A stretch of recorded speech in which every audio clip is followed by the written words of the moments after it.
Greetings, peace, and blessings. I am Lisa Daniels.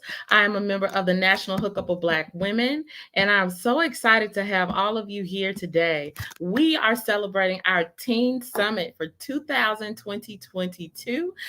This is going to be a virtual summit, so we're coming to you live, and we're so excited to provide you with some amazing information. I'm a member of the National Hookup of Black Women, the Birmingham Metropolitan Chapter. This organization has been around since the 60s, providing support for families. Of course, it says here, advocates for women and their children. We have some amazing guests for you today. We hope that you enjoy what we have coming on for you, and we look forward to hearing from you in the chat section. If you have any questions for us, and we'll see what we can do about it, but please make sure that you send any praise, comments, and questions that you might have for us in the chat. Okay, thank you so much. I am stationed here live at the Fountain of Life Church in Bessemer, Alabama. There are a number of things happening over here. So after the summit, so don't start driving now. But at the Fountain of Life Church in Bessemer, you also have the Alabama Aerospace and Aviation High School. They're doing some drone surfing as well as flight simulation, so that you'll know a little bit more about the school that's opening in the fall. At this point in time, I'm going to transition a little bit just so you can know about another thing that we have here. It's Project Lift. And so just in case we need it, I'll provide you some information about STEM and Black history. So at this point in time, I want to make sure that we're getting some people in the chats and in the comments. Let us know that you're here. Make sure that you say something in the chat so we can see you coming, okay? All right. I am going to switch over to a different section of my computer so I can make sure I'm looking at the correct things. So we've got some folks coming over to us, and I'm just going to read over the agenda so you'll know what we have coming to us today. So the first thing, we'll have making good choices. That topic is so essential. It's going to provide you with some good information, good advice from Dr. Brown. We have methods to recognize healthy relationships. This is going to help students, or rather teens, educate teens on various methods to recognize healthy relationships. Y'all, I wish I had this when I was a teenager, because I could have dodged a lot of stuff. So make sure that you're listening for that particular part. The next piece we have is to encourage conflict resolution. It is so easy to get caught up in the, world star life of, this fight has to be on Instagram. I got to make it. No, you need to learn conflict resolution. So make sure you stay on just for that. And of course, we have healthy lifestyles with physical and mental health. Not only am I a member of the National Hookup of Black Women, but I'm also a member of Delta Sigma Theta Sorority Incorporated. And one of our thrusts is physical and mental health, making sure you take care of that. If you don't take care of you, you don't have anything. So make sure you take care of that. Next piece we have is human trafficking. It's a little known fact that this is a major space for human trafficking. We've got to make sure that we're taking care of ourselves. So we'll hear a little bit more about that later on today. And we also have Mark Petway, the sheriff, first Black sheriff of Jefferson County. He'll be on later on today to provide information about police and teen engagement. That includes laws, behaviors, and consequences. And finally, we also have promote teens and team building and fun. So get ready for an exciting day. We've got a lot of great things for you. And of course, after the Teen Summit, you can come on down to the Fountain of Life Church in Bessemer, Alabama, and you'll receive some amazing things. If you're between 6th and the 8th grade, they've got some bags for you. If you're a parent, we've got some snacks for you. If you're a child, you've got some snacks for you. So it's, it's a really good day. It's a really good day. We've got some amazing things happening today. All right. So I see that we're going to go ahead and transition. I want to share with you just a piece about the National Hookup of Black Women, okay? So our national agenda dedicates itself to improving the lives of women and their families through support of the arts, culture, health, wellness, education, and human service programs. Who are we? So we have a distinct identity. The National Hookup of Black Women Incorporated is a charitable organization dedicated to improving the lives of families through the arts, culture, health, wellness, education and human service programs. Through our mission, we will support and sponsor community based health and human service initiatives, present and preserve the achievements of African American women and their significant contribution to society. We promote and sponsor projects that improve and enrich the lives through arts and culture, currents of the community, as well as education, prepare women and girls or children for community service and leadership.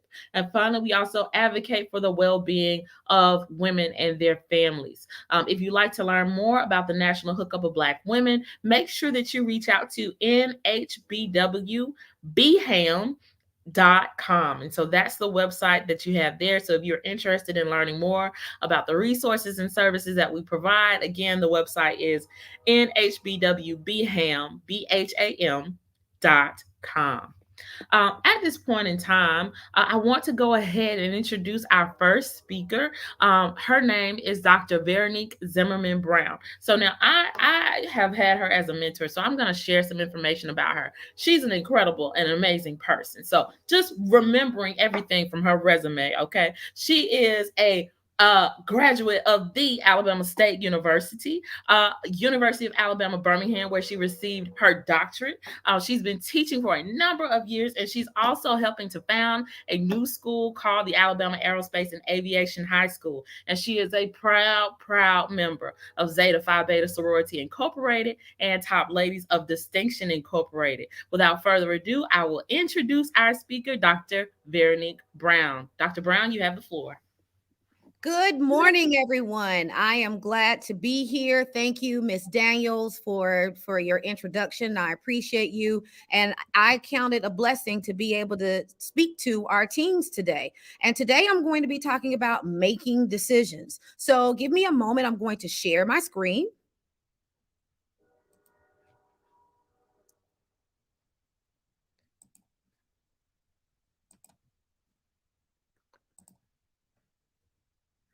Let's see what's going on. Okay. Oh, let's do this.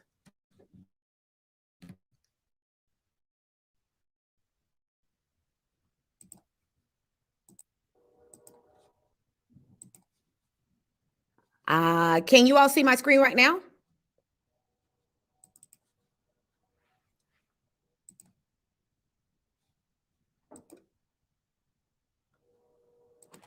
I apologize, you guys. Just give me a minute. Always love these technical difficulties. It's making me do some crazy stuff. But we're getting it.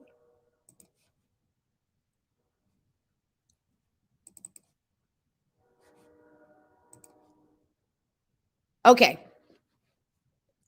So hopefully you all can see my screen now. I'm going to make sure.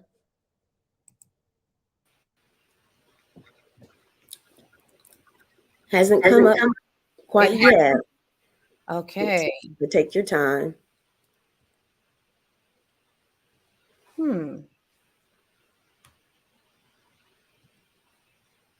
I don't know, because on mine it's showing. Hold on, I'm trying to get there.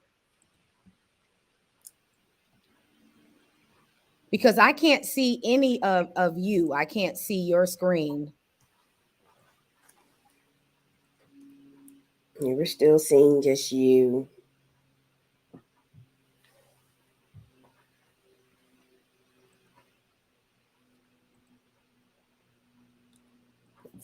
You see what it's doing?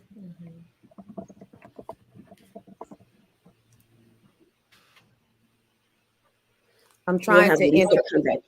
Go ahead.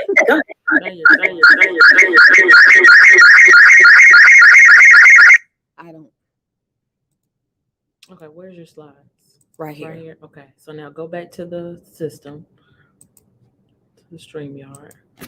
I can't.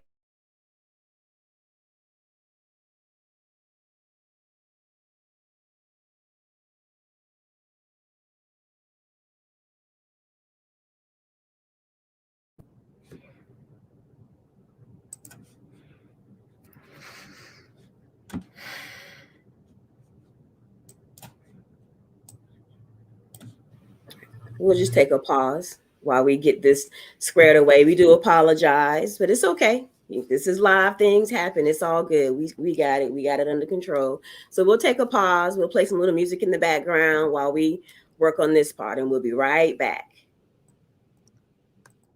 Are you seeing it? Okay, let me go get my. Okay, are you seeing it now? Not yet.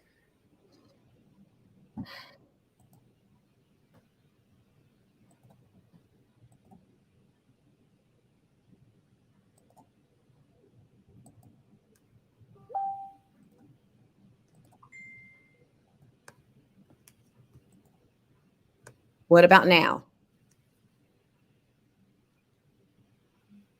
What about now? It's not. I was giving it a second. Not yet. Let's see. One moment.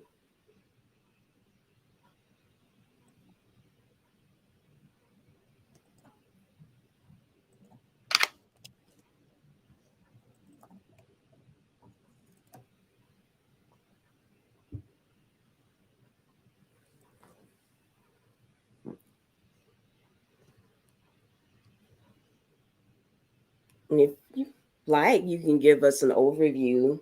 If you, I can put my information in the chat. You can email it to me, and you can maybe just give an overview, and I'll try to get your slide presentation working.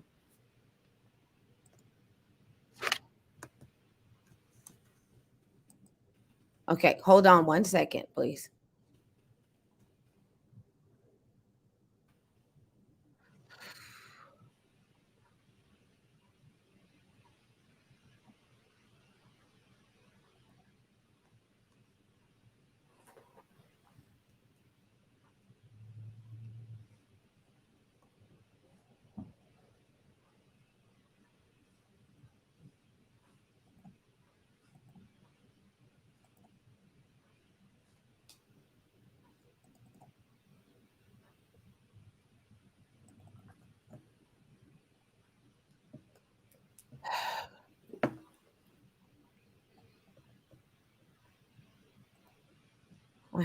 I'm trying. Okay. If you just want to give an overview, it's okay. She sent it to you. Yeah. Okay. Okay. So if you want to do just, talk about it, and I can work on getting it up for you. Okay. I'll get on the call on the other side. All right. I apologize. So I am sharing with you all some important things about making decisions and what it really means to make good decisions and why you should be making decisions, what it should be based off of. And it's not just what everyone else is doing.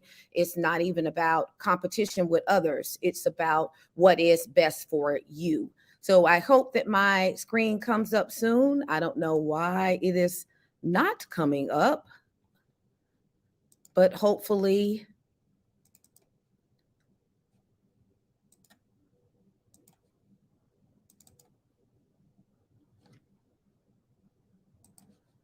it will come up soon.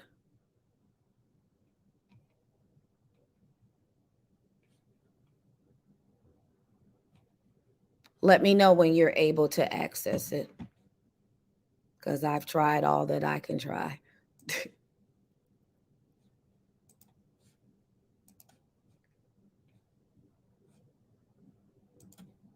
Gotta love technology. So I've had to request access for it. So what we can do, though, if we have our next guest while we're getting the access, we can move on to that next person, or if you're going to give me access pretty quickly. Yeah, I'm looking for it to ask me in my email, and it's I guess it's waiting to come up to grant you access.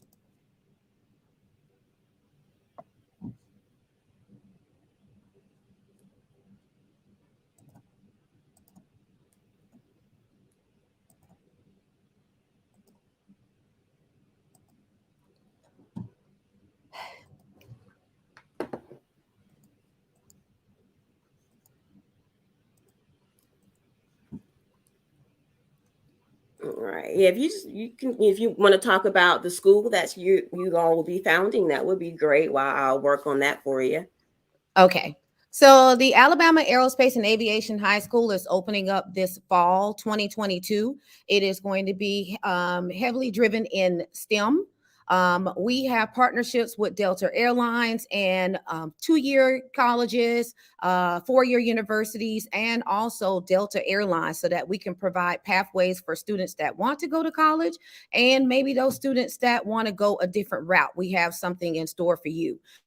We provide many supports to help you along the way to make sure that you are getting the support that you need in the afternoons. And we also have some great teachers, great curriculum, and we have great opportunities to make sure that we are enhancing your learning experience. That's through hands-on activities as well. So we are just super, super excited about the opportunity.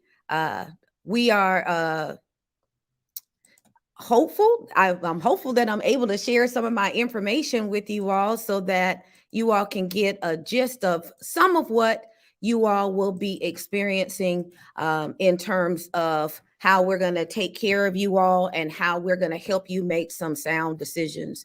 So yeah, I hope that we can get this up. I keep hitting things, but I don't know whether or not I'm hitting the right thing. Yeah, it's still not allowing me access. We're going to bring Lisa back in as well. 1 second. Okay. And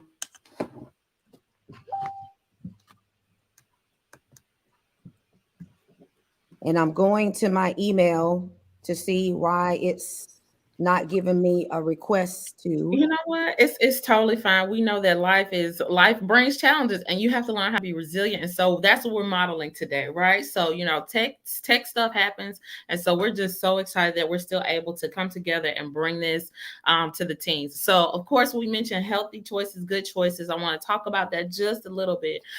It's important that you have 3 big things. Okay, so while we're working on the tech issues, I'm going to bring in 3 big things for making good choices. Number 1, have good mentors. Now, when I say good mentors, I mean people who are going to help you on the pathway to success, keep you on the right path, and make sure that you do what you're supposed to do to be successful. So good, as in also think about ethics. So it's an important thing to think about, what is legal, what is illegal, right? So when we talk about legality as well as illegal, we want to make sure that we're staying on the right path so that we're able to have a really great reputation moving forward. I look at, and just, history happening yesterday. We had President Biden looking at Katanji, I hope I'm saying her name correctly, Jackson Brown. She is possibly going to be the first African-American woman to be appointed to the Supreme Court. She had to make sure that she was on the right path. And I know that she had some amazing mentors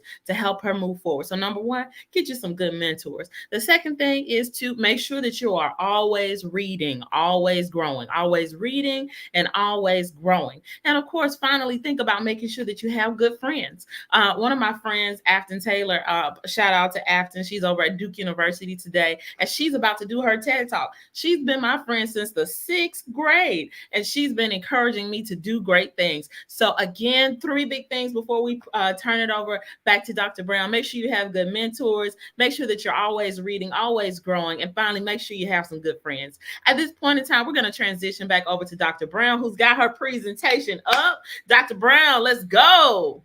Oh my gosh. Whew. Whew. Okay, let's go. And I'm going to try not to rush through. I'm excited now. Okay, here we go. All right. So making decisions, can to will, success or excellence. All right, play it. Let's go. Go to the next slide. So definition of can. I wanted to make sure that we got some clarity on the use of this word because it's misused a lot. In terms of can is, are you physically or mentally able to do something? So that's not asking permission. It's, are you able to do something physically or mentally? Do you know how to do it? Are you designed to do it? Is there an agreement for you to do something, and it's logical or axiologically able to do something? That means it's within your nature to do it. So there's some things that you cannot do them now, but if you practice, if you train yourself, if you learn some things, then you are able to move from cannot to can. So you have to be able to get those skills and get that foundation in order for you to do something. Okay. And you already have the nature to do it, because I'm going to say his name. God created us as can beings. All right. So go to the next slide. So that can is connected to the word will. Okay. And will is a choice.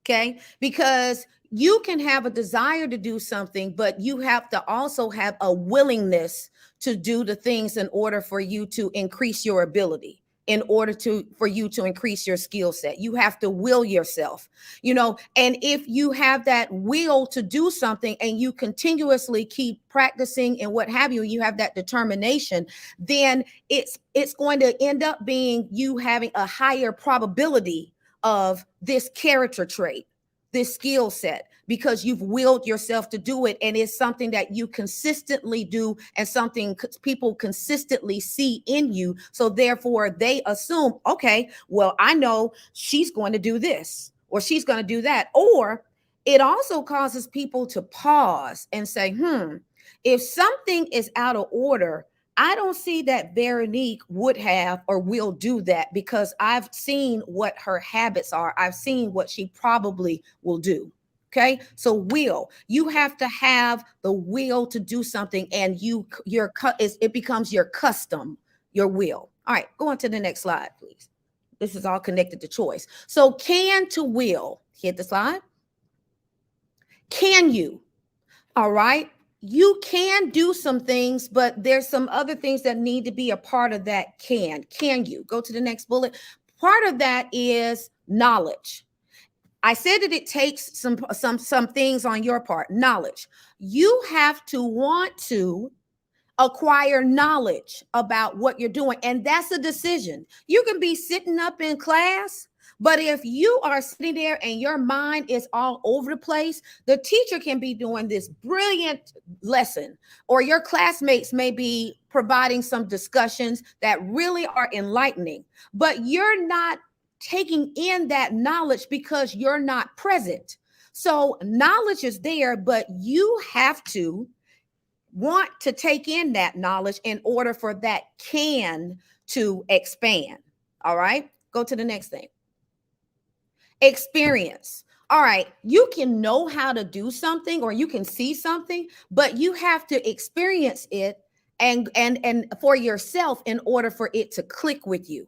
And sometimes people, they listen to things and they just can't get it. But then after they go through a certain experience where it becomes here's the buzzword, real world connection, then all of a sudden that knowledge that you've been trying to soak in makes connections with you through some personal experiences, and you're able to see how it may be applicable to you and how it may be useful for you. So it's important that you try as much as possible to allow yourself to go through some experiences so you can learn for yourself. I've heard some students say, I'm never going to try that. I don't eat that. I hear that often. I don't eat that. And you've never tried it. So you never had the experience of different cultures. You've never had the experience of going on a roller coaster because out of fear. You don't allow yourself experiences. So that diminishes your knowledge.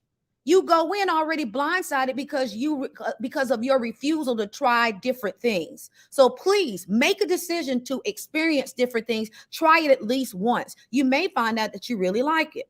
Okay, go to the next thing.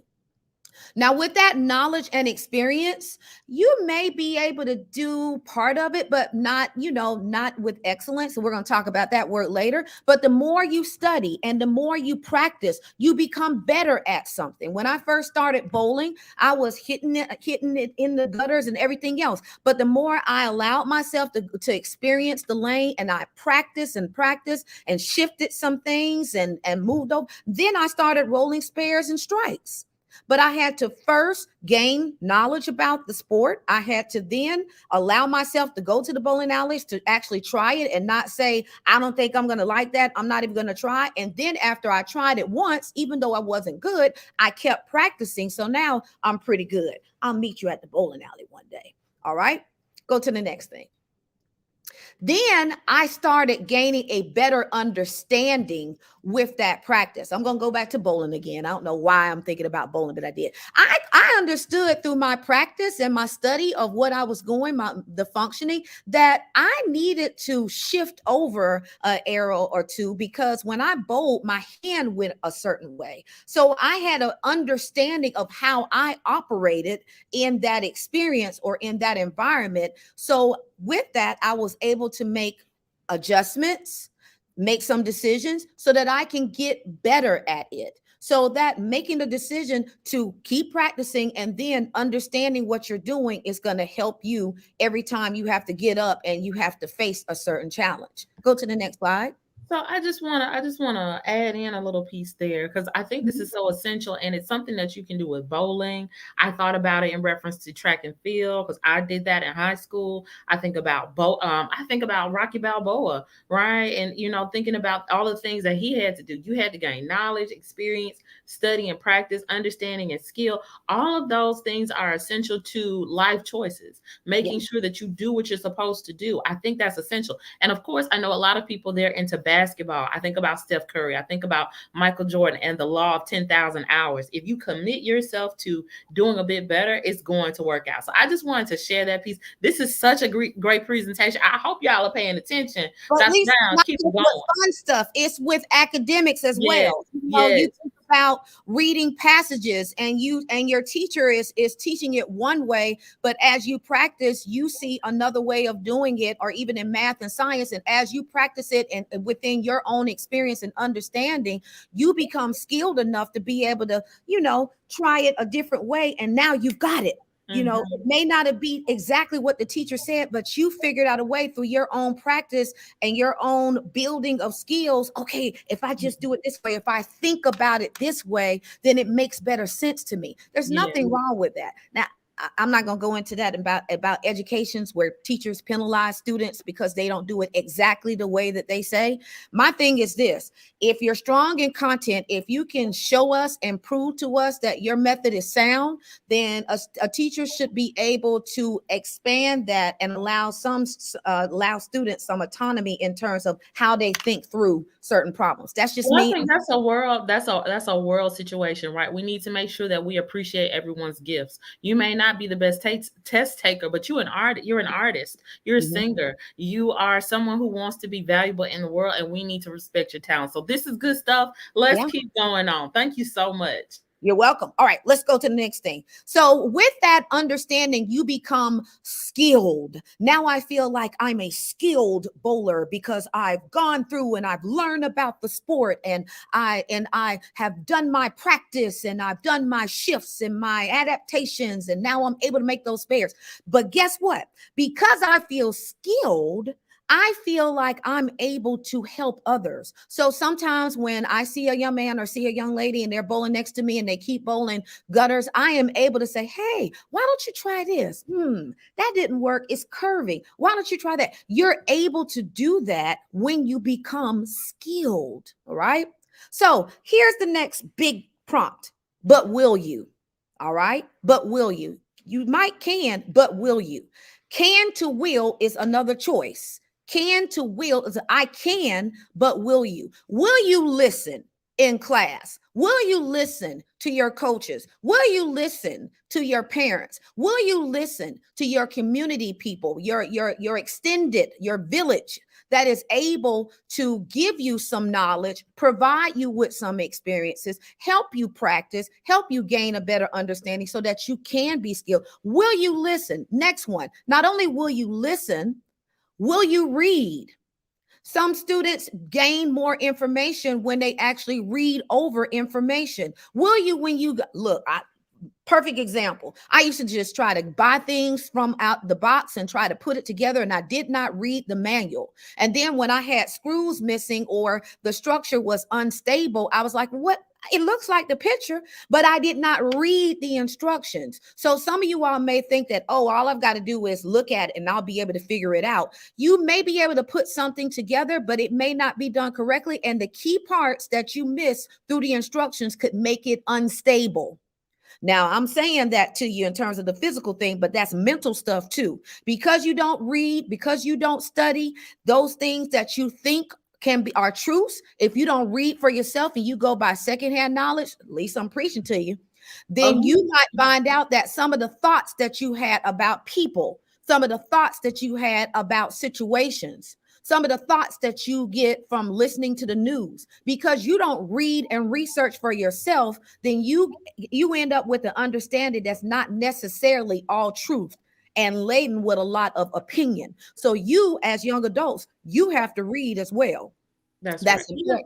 Even for the smallest things, I'm new to a few things, especially some things that they're putting in the stores. So just for like a very, very small example, right? So they have the macaroni, the little macaroni cups. And so inside that little cup, you open it up and it has some instructions. If you don't read those instructions, it can go left real quick. So number one, you have to make sure that you fill to a certain line. You cannot go all the way up. If you put too much water in that little cup, it's going to boil over in the microwave. The next part is there's some little white flour, little white powder in there too. I was like, well, what is this powder about? So I had to read again. What is this about? Okay, it starts to make sure that the water doesn't boil over in the microwave. So just by reading all of those instructions, very small thing, right? But it's little macaroni packets, and you can put them in the microwave. Takes less than 2 minutes. But if you don't read, you might mess it up. You might ruin this little snack that you're trying to have. So with the smallest things, if you can read the smallest things, you can read even bigger, right? So that's an essential piece. I'm gonna stop talking. Keep going. This is good stuff. All right, let's go to the next bullet. Also, will you do and persist? Every time you do something, it may not be done the way that you want it, or it may not be perfected. But if you continue doing it, more than likely, you're going to get better and better. Don't give up because you make a mistake. You need to be comfortable in making mistakes. Some of the greatest thinkers out there, some of the greatest inventions that are out there, it's because of mistakes. How do you think the cars that you're riding in, those things were built upon mistakes? The machines, the things that are in your homes, people made iterations. They made one iteration, they built it, and then they was like, I need to make adjustments, and then I try again, but don't give up. If it's important to you, then you're going to be persistent. Some of you all may have lost games because you are on teams. But just because you lose a game doesn't mean that you're not going to have a winning season. Our Super Bowl champs, they lost games, but now they're still the Super Bowl champs because they were persistent. They didn't give up. They went back and looked at, I need to get better, or our defense was not where it needed to be. I need to practice the . So you do, and you are persistent, and that takes will, and will is a choice, because you could choose to just give up. And I don't think that we have any young people on this screen that want to give up. Don't give up. Keep pressing. Keep doing. All right, next bullet. And if you keep doing, guess what it becomes? A habit. It becomes naturally who you are. I need for that to happen, for you to have a habit of doing your best, have a habit of not settling, have a habit of wanting to do good work. And if you do that, then guess what? People notice your habits. People get hired because of their habits. People get in leadership positions because of their habits, because others see that this is their quality of work and that it is always good. They want to say, I need this person in this position, because people see that you have a habit of being polite, that you have a habit of listening to people, that you have a habit to just being a great communicator. They may place you in positions even as a young adult because they see that as a part of your nature. On the flip side, if they see that you are always going off, you always give up, or you always are flying off at the mouth, then they see that as your nature or your habit, and they may exclude you from some opportunities. So I say this, don't have yourself excluded because of bad habits. Because if you want to change things and you flip the script and you keep practicing good behavior or behaviors that are positive, receive positive reactions, then that will become your new habit. And that comes with doing, and being persistent and making an intentional effort of making corrections on some things that could be self-damaging. All right. And you all can do that. All right. Next thing. I don't know what my time. I started late and I apologize. Okay. Success versus excellence. I want to come to this. If you go to the next slide, next bullet, please. Success is based on comparing yourself to others. Excellence, if you go to the next bullet, is based on standards. Let me break that down. Even if I don't get done with it, with everything else, I need to say this. Success is based on comparing yourself to others, but it doesn't mean that you did an excellent job. Drop the mic. If you're in a race and you win that race, that you may have been successful, but it may not have been excellent. Because if you're in a race and everyone else had an injury, or someone else had something going on in their head where they weren't fully engaged in the race, you may win that race because you were better than everyone else, but that doesn't mean that you were excellent. And if you keep thinking that excellence is tied to you just winning or being successful based on what someone else is doing, you're going to get in there with the big boys one day where all of them practice excellence. And instead of first, you're going to come in last because you weren't practicing or you weren't operating in excellence. You were just operating, comparing yourself to others. Excellence is based on a standard. You've seen what great looks like. So you live up to that standard. You've read what great looks like. You know what your body feels like, or you know in your mind if you pushed and you did your best. And usually if you do your best, it's going to be excellent. It's going to be excellent. Yeah, if you do your best. But are you going to doing your best is a choice. Being excellent is a choice. Excellence can look like you. You have the ability, you have the persistence or whatever, you can do it. But if you choose not to operate in excellence, you're not going to be excellent. So it's based off of a standard. Excellence is, I don't want to be successful. I want to be excellent. I don't want to compare myself to you or judge whether or not I did something great based on you, because I may do something and at first it seems as though you beat me. I wasn't successful. But then someone else on the outside saw the way that you did things, and then they saw the way that I did things. And even though you won, they saw something special in my character and saw that I did it in an excellent way. I didn't just put it together. I took time with it. I looked at it. I inspected it. It wasn't just done. I did it with excellence. And all of a sudden, they put me on top of you because excellence is a standard for me. So you don't get anything else. Don't strive to be successful. Strive to be excellent.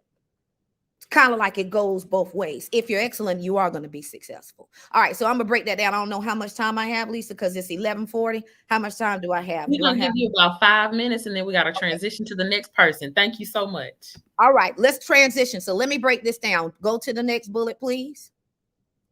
Education as a foundation. I'm giving you education as a foundation leading to excellence. This is how you can use education to your pathway to excellence. Hit the slide. Access to knowledge. Get this. When you're in school, you have access to knowledge. I don't care if you go to a school that they say is not a performing school. It's a poor performance. You still have access. Why? Because you should be learning, even from teachers, how they got that knowledge. If they look something up on YouTube or they pull from a website and you're not getting what they got, go to that website for yourself. Access that knowledge. You can go look for it just like they can. Learn to be proactive. I'm not trying to give teachers a pass because I am an instructor, but you have to learn how to be self-sufficient. If you don't understand something, don't stop there. You know how to get on the phone for everything else. You're looking up Facebook, Twitter, Instagram, looking up everything else. Access some knowledge that's actually going to help you and not just try to entertain you. Go to the next bullet, please. Provision of tools. Education gives you tools. You have to know, first of all, one major tool for you is knowing what kind of learner you are. Are you an auditory learner, a visual learner, a kinesthetic learner that's hands-on, or you need a little of everything? Then when teachers give you information or you have to do projects and you're getting this information, if it doesn't make sense to you, if you know what kind of learner you are, then you can go back when you go home or on your phone or on your computer, and you can look up resources that align with your learning style.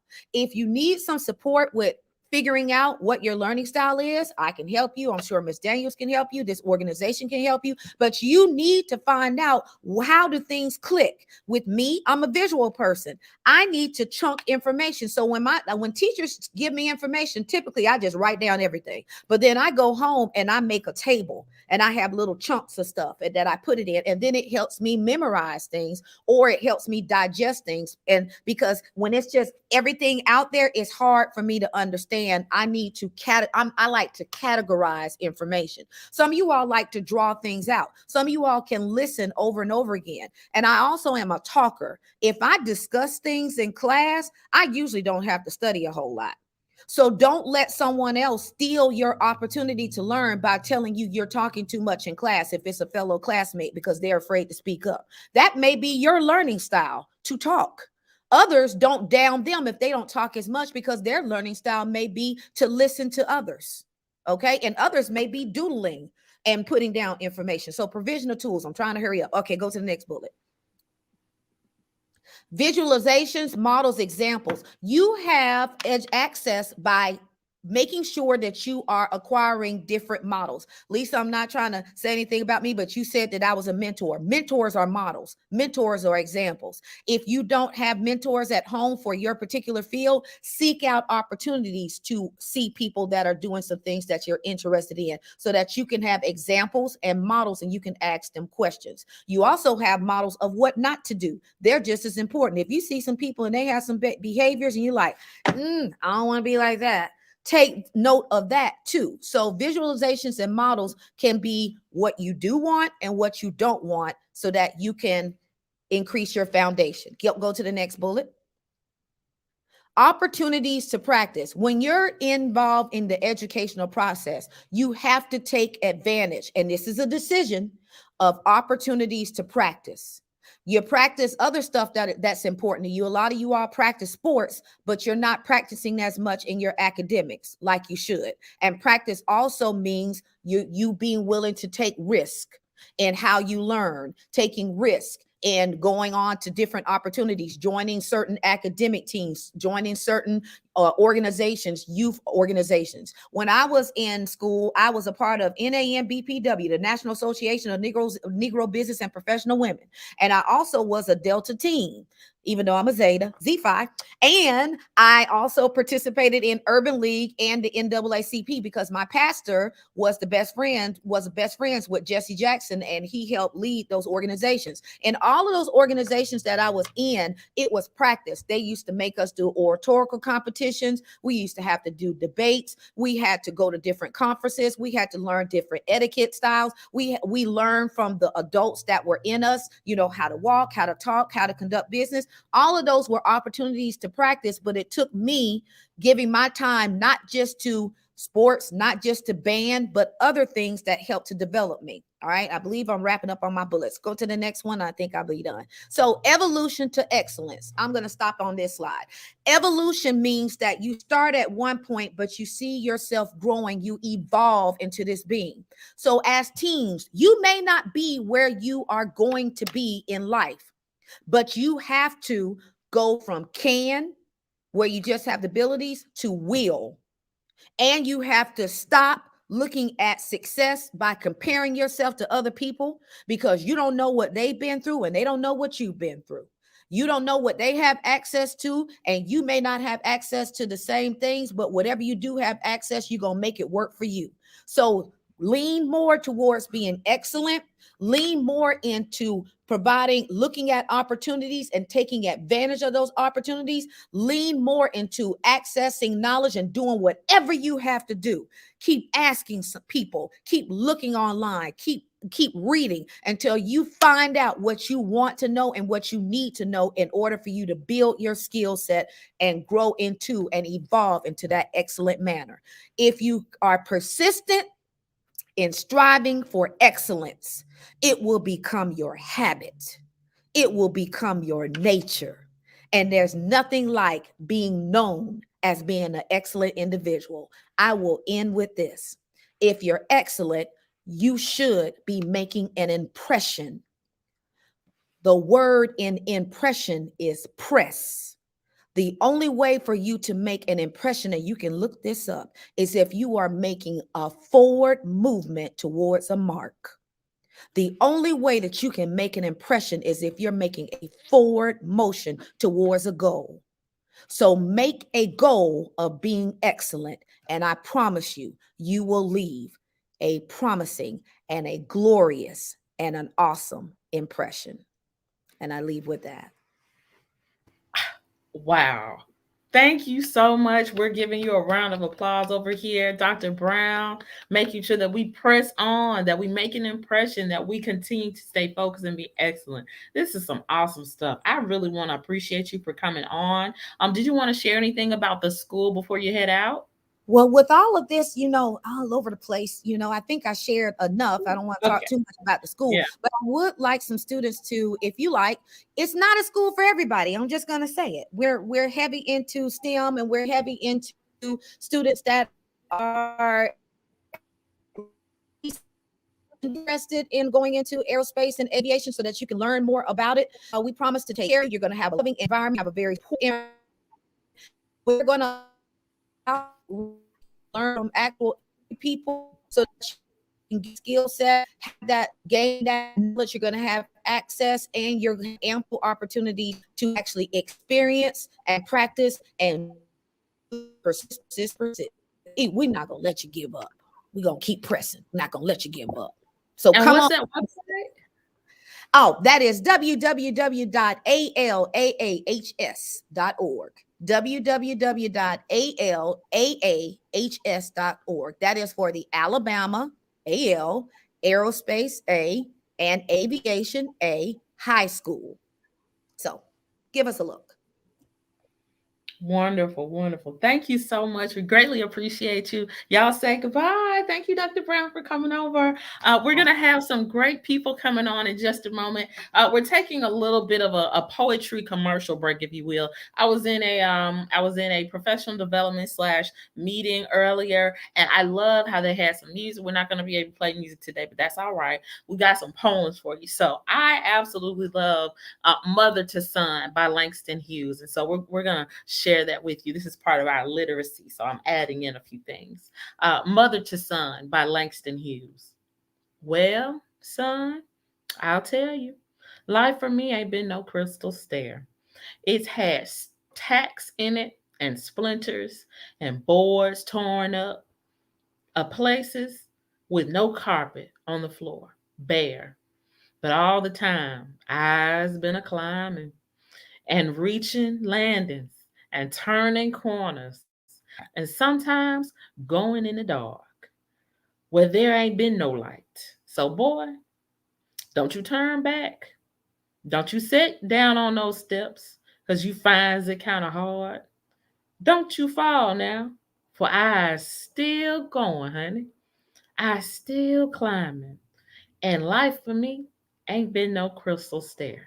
That poem is from Langston Hughes, a famous African American poet, and during the Harlem Renaissance age. That was the 1920s. Here we are in the 2020s. And I wanted to make sure I shared that with you because it kind of goes and flows with what we're trying to do here with the Teen Summit. Make sure that we're encouraging to keep going, keep pressing, keep moving forward, because that's the key piece. Life is going to be tough. Life is going to be hard. There are going to be a number of things that are thrown at you, and you have to decide, am I going to let this get me down, or am I going to move forward? move forward. There are going to be more mentors. There are going to be more resources. There will be more support systems. And we have here the National Hookup of Black Women. We're here for you. We want to make sure that the teens know we are here to support you. We're here to see you grow and improve. Okay. So awesome stuff. I am checking in the chat. We want to see if we have someone coming on. Do we have Sister Jarita? All right, so we have Sister Jarita coming on. She's got some amazing information with you. Without further ado, we're going to pass it on to Sister Jarita. Thank you. Hello. Yes, thank you all for this wonderful opportunity to share with you. Today, I'm going to talk about team building. And what does that mean? And go into that area. I'm going to see if I can.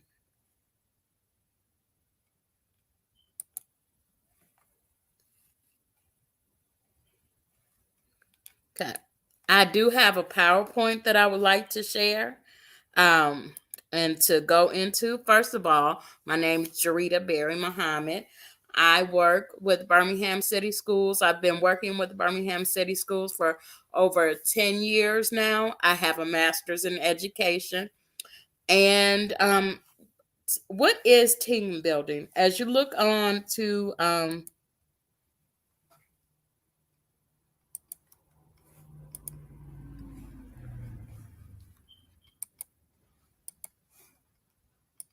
can you guys see it? Not yet. You might need to share your screen. Reshare your screen with us. Okay.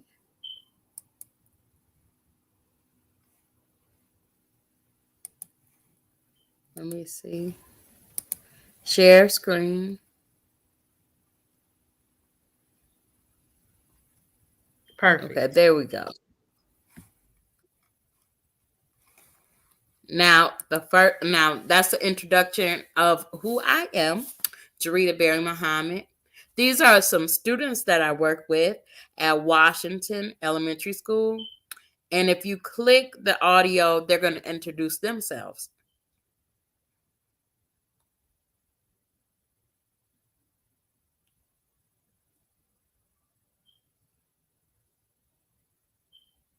Oh, you can't hear it. Okay, well, you can turn to the next slide. The next slide states, what is team building? Team building is the process of using daily interactions, activities, and exercises to organize a group of people into a cooperative and cohesive group.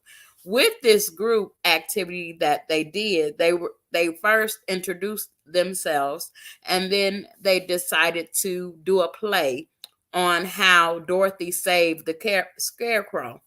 And so that's Dorothy, a picture of Dorothy from The Wiz, which is different from The Wizard of Oz. And they're students in 8th grade at Washington Elementary, K through 8 here in Birmingham. Our next slide, we can go to the next slide. Let's tell the story of The Wizard of Oz, or The Wiz, in Birmingham City Schools, and how Dorothy decided she needed to save the scarecrow. And so they each took different parts and different roles, and they were like, okay, this is going to be our team building activity. And when we find out what is needed to, what is team building? So they just did it by finding out through that activity. So as we turn to the next slide, you'll hear them. Don't worry about clicking the click, but you would hear them describe the actual script that they wrote and put together. So we can go to the next slide. Now, at least that's how I remember it back at Washington Elementary. There's no place like home. So then from there, what did they learn from that actual activity or exercise? Oz lessons for team leaders or team builders.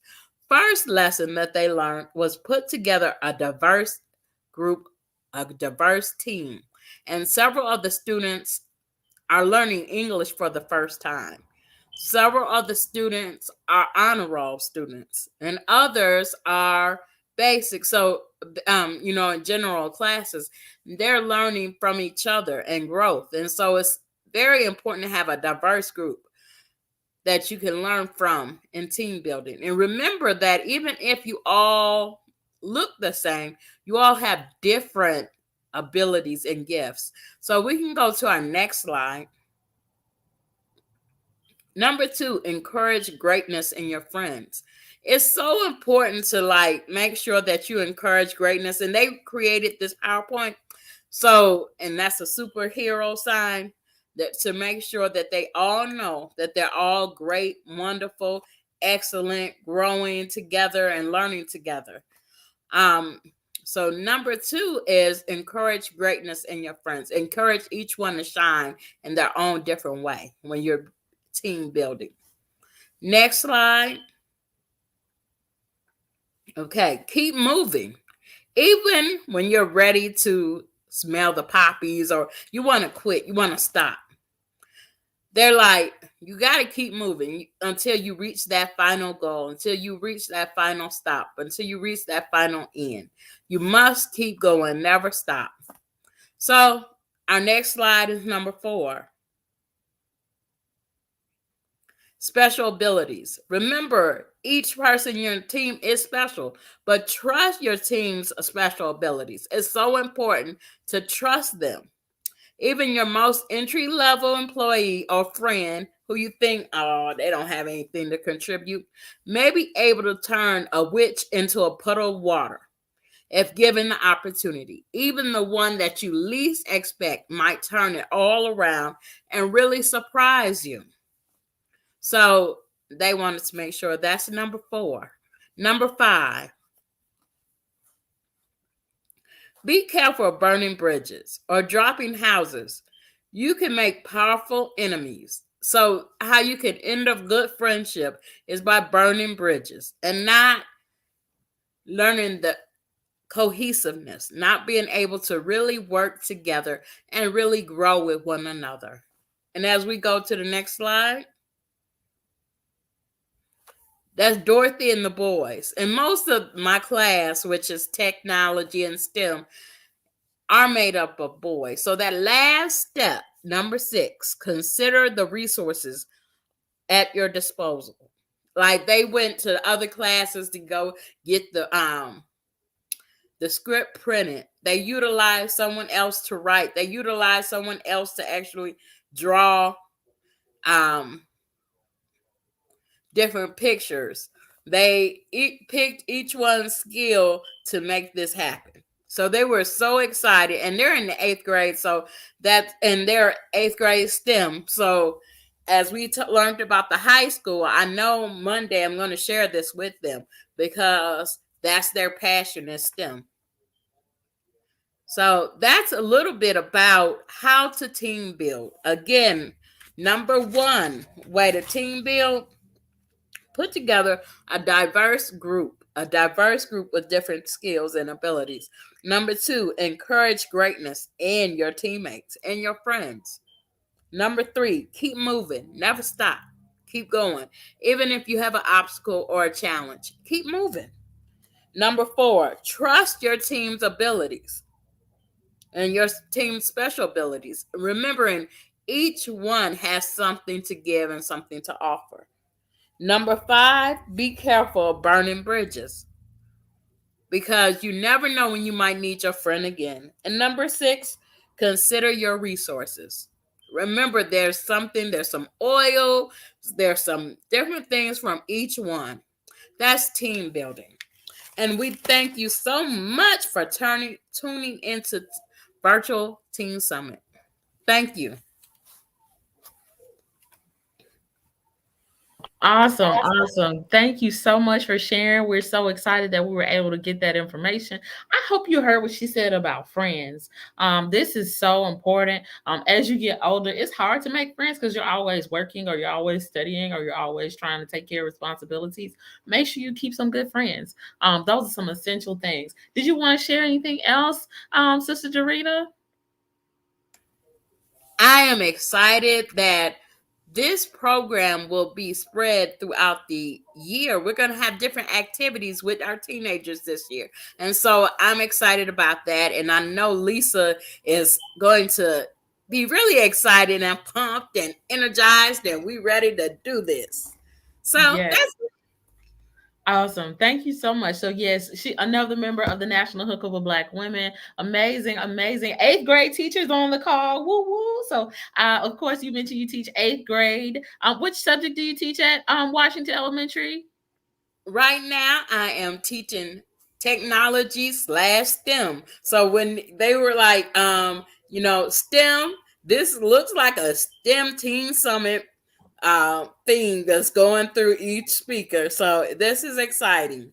Awesome, wonderful. So 8th grade, Washington Elementary. We got Washington.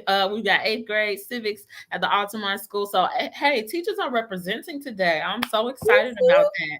Yes, yes. We need to make sure that students know about incredible choices, making good friends, finding out information and resources. And so we're gonna see if we can keep this rolling. I believe we have Solutions on the call. Solutions, are you on the call with us at this time? Go ahead and join us. Look at that panel. So if you would tell us your names, and then we'll throw it over to you. All right. So Nigel. I'm Nigel. I'm Elijah. I'm Kendall. I'm Evan. I'm Dion. I'm Tyler. Okay. And we are Solutions. Awesome, awesome. So we're going to give you the entire floor. Tell us a little bit about yourselves, and then you can go right into your presentation. Thank you so much. All right. Well, thank you. My name is Evan. I'm part of a youth group at 6th Avenue Baptist Church called Solutions. Our mission is to find healthy alternatives to handling conflicts that happen in our lives every day. Today, we're going to discuss keys to a healthy relationship. So we would like to offer a word that we feel is essential to a healthy relationship. We also want you to feel free to hit the emoji or raise your hand if you would like to add a word or a comment. So, and we're gonna start with Dion here today. Hello, my name is Dion. I feel that loyalty is an important key to a healthy relationship. Loyalty in a relationship means that you can trust the person and depend on them to be there for you in times of struggle and in times of difficulty. I feel that loyalty is a very key, important concept to have in a relationship. The word that I think of is trust. Trust is important in a relationship because to have a healthy relationship, you need to be able to have confidence that you can trust the person. Hello, I'm Nigel. I said communication because without communication, you couldn't really get the other side of the story. To where you only think of what you have to say. So with communication, the outcome of it can just be what it needs to be, and it can make it healthy. Another key element is respect. If you respect a person, you can have empathy for them. That means you can put yourself in the other person's place, understand how they feel. Another key element is love, because love allows you to have compassion for another person and your friends, really, and a lot of people. So yeah, love is a very important one. Another important one is compromise. There's always two different sides in a disagreement, and you gotta be willing to compromise and come together with the other person to solve the dispute, and just coming together resolves all the bad things that are wrong. So if anybody has any type of words or type of comments that they would want to put, please put it down in the chat so we can move on. But for our scenario, we have a friendship scenario. So basically, we will discuss some scenarios where some key elements to a healthy relationship can be used. My scenario is with a friend who wanted to go to a party with me. And, he told me to go to a party with him. And so I didn't go because I didn't feel it was safe enough to attend the party.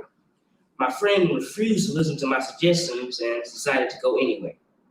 Hours later, I found that the party had been shot up and there was a shooting. And so he came running in the house minutes later. I asked if he was okay. He said, yeah, I'm okay. But I told him how unsafe and how reckless that was. And so I told him about how you should have delayed gratification and you should wait and be patient and understand where you're going so you won't make reckless and stupid decisions like this ever again. And he said, I'm sorry I didn't hear you out before, but I'm willing to hear you out now. And that I'm sorry that I didn't listen to your suggestion, but I appreciated the advice that you just gave. And so we squashed it, and that was pretty much it. But that was just a very key element to how you can keep building a relationship, even when it's something as pitiful as going to a party. My scenario was the loss of trust with a friend. I told my friend something, and she went back and told someone else without my permission. She broke the confidence that I had with her and the trust that I had with her. We're no longer friends. My scenario is a scenario with an authority figure. So let's say an authority figure like a teacher or a parent, they made you angry. So you feel as if you want to say something back to them, or you feel like you want to do something to them, but you shouldn't, because you always got to think ahead. Think, what are the consequences for my actions? Because your consequences could affect you, your family, your friends, everybody important to you. So yes, think about the consequences before your actions. Is there anybody who has a scenario to be close to that? I would say I have some. I think I had an experience with, I guess, a teacher of mine who doesn't really understand my point of view. And so I guess he tries to take it out on me. And I guess with his confusion comes anger. And I guess in him trying to understand me, he can't. So it's hard for us to communicate. But it's very hard for us to try to do work, for me to try to do work and complete his work, because we don't really have a stable line of communication. But I hope that we will resolve this issue at some point. But that's just one of the ways that you can just get confused and scenarios like this can crop up. I actually had a similar as Dion. I was in the class and we were going over homework, and so I made like a little comment under my breath because I got this one question wrong. And with that, my teacher thought that I was saying something about someone else, one of my classmates. So he pulled me to the hall and like talked to me about it. Without the communication, like I said earlier, he didn't really get like what I was doing. He thought that I was trying to be like rude and disrespectful. So thinking back to the past to where I have retaliated before, I decided I'm not even gonna go through the discipline, the issues, and like all that just comes after being disrespectful. So I listened to him and what he had to say, and I just went on with my day. And so with all that you heard, these are just some of the key elements necessary to having a healthy relationship with others. Like loyalty, trust, communication, love, and respect, self-control, and many other elements are crucial to having a healthy relationship. Now, we hope that you all gained something from our discussion and what we talked about today. And I would like to thank you for your listening and your participation. Thank you. Awesome. Thank you so much for joining us. Y'all did an amazing job. You know, I've got a couple of questions for y'all. Can I put y'all on the spot? Yes, you may. Okay, all right. So you mentioned you talked about these scenarios. How easy is it to practice conflict resolution in your daily life? So it depends on like the level of patience you have. Some people, they like get defensive a lot because they might have like some trust issues or something, which is like a big deal for others. And for some, they have good like calmness, and so they can just like go with the flow and just inhale and just like figure out what they need to do. Okay. Anyone else? Yeah, because like you were saying, like some people they might look at the situation a lot differently than you. So like say Dion gets in a situation, he might feel like, oh, this person said something to me, I gotta retaliate, I gotta get back at them. Or on my side, I might be like, I'm not worried about them, I'm not studying them. It's all about mindset. Mindset is really important in conflict resolution. Yes. I said mindset and thinking about I like to say friends and principles. There's something in a particular reading that I had. You have to choose your principles and your friends wisely and making sure that you have those same things. So thank y'all so much for being on. We greatly appreciate you. Thank you so much for coming. This is the National Hookup of Black Women's 2022 Teen Summit, and we've got some teens here who are providing us with some great information. Do you mind sticking with me for just a little bit longer? Is that okay? That's all right. Okay, awesome. So I said earlier, friends and principles. I like to bring this up because I just like saving people's lives. Okay, and so I have a brother who passed away a couple of years ago. He was a really interesting teenager. He was a really interesting teenager. I was about maybe in 5 to 7 years old when some things were going on, and so I would find out, hey, he's got these friends who are doing this, that, and the third, and he's trying to hang out with them. If your friends are doing the wrong thing, should you stick with them? No, you should not. So how do you go through that process? Like, we already know you shouldn't, but can we help somebody who's watching this live? How do you go from staying away from friends that may have been your friends for a very long time, but now they're doing wrong? What do you do to transition from that relationship? Well, as somebody who has gone through this personally, I would say that in order for you to move on is for you to mature. You must have a steady mindset of what you want to do in life and how you're going to accomplish it. And if anybody, like your past friends, are, in the way of that accomplishment or that goal, then you must, move on. You simply can't let people dictate what you do and how you're going to accomplish your goal in life. That's what I feel like you must do. You must become more mature, and you must move past those old ways or old habits. And so they may come back at some point else in your life, but for right now, you have to do you. You have to focus on yourself. And I think that maturity is a good way of doing that. Yeah, and another thing about being mature, with being mature, you have to stay away from peer pressure. You have to avoid it. You have to get out of the way of peer pressure, because peer pressure can really be your downfall, to be honest. All right, because somebody may want to do something that you think is not good, and if peer pressure is too high and you can't overcome it, it's like you get sucked into it. You gotta be able to stay away from that. Like, if this person want to go do this and you don't want to do that, you should be like, nah, I'm good. I want to stay at the house today. I don't want to go out, because like you said, it can end up getting shot up. You never know. Wow, that's an important statement. So, of course, I like to bring in real world examples. I've already shared a little bit about my brother. Here's my dad. You ready for this story my dad told me? Hello? Yeah. Oh, okay. All right. So my dad lived on the north side of Birmingham, was Norwood area when he was growing up.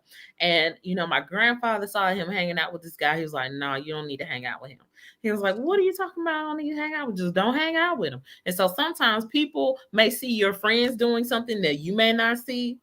And then all of a sudden you need to make a move, right? Somebody who is trying to mentor you and take care of you tells you not to spend any time with you. That can hurt you a lot, right? And so my dad, he stopped hanging out with him. Sure enough, like less than a year later, that guy was gone. Like, he had passed away due to getting involved in a number of drugs, alcohol, all sorts of stuff. And so you have to be careful of who you spend time with and making sure that they have a good reputation. So this is some good stuff.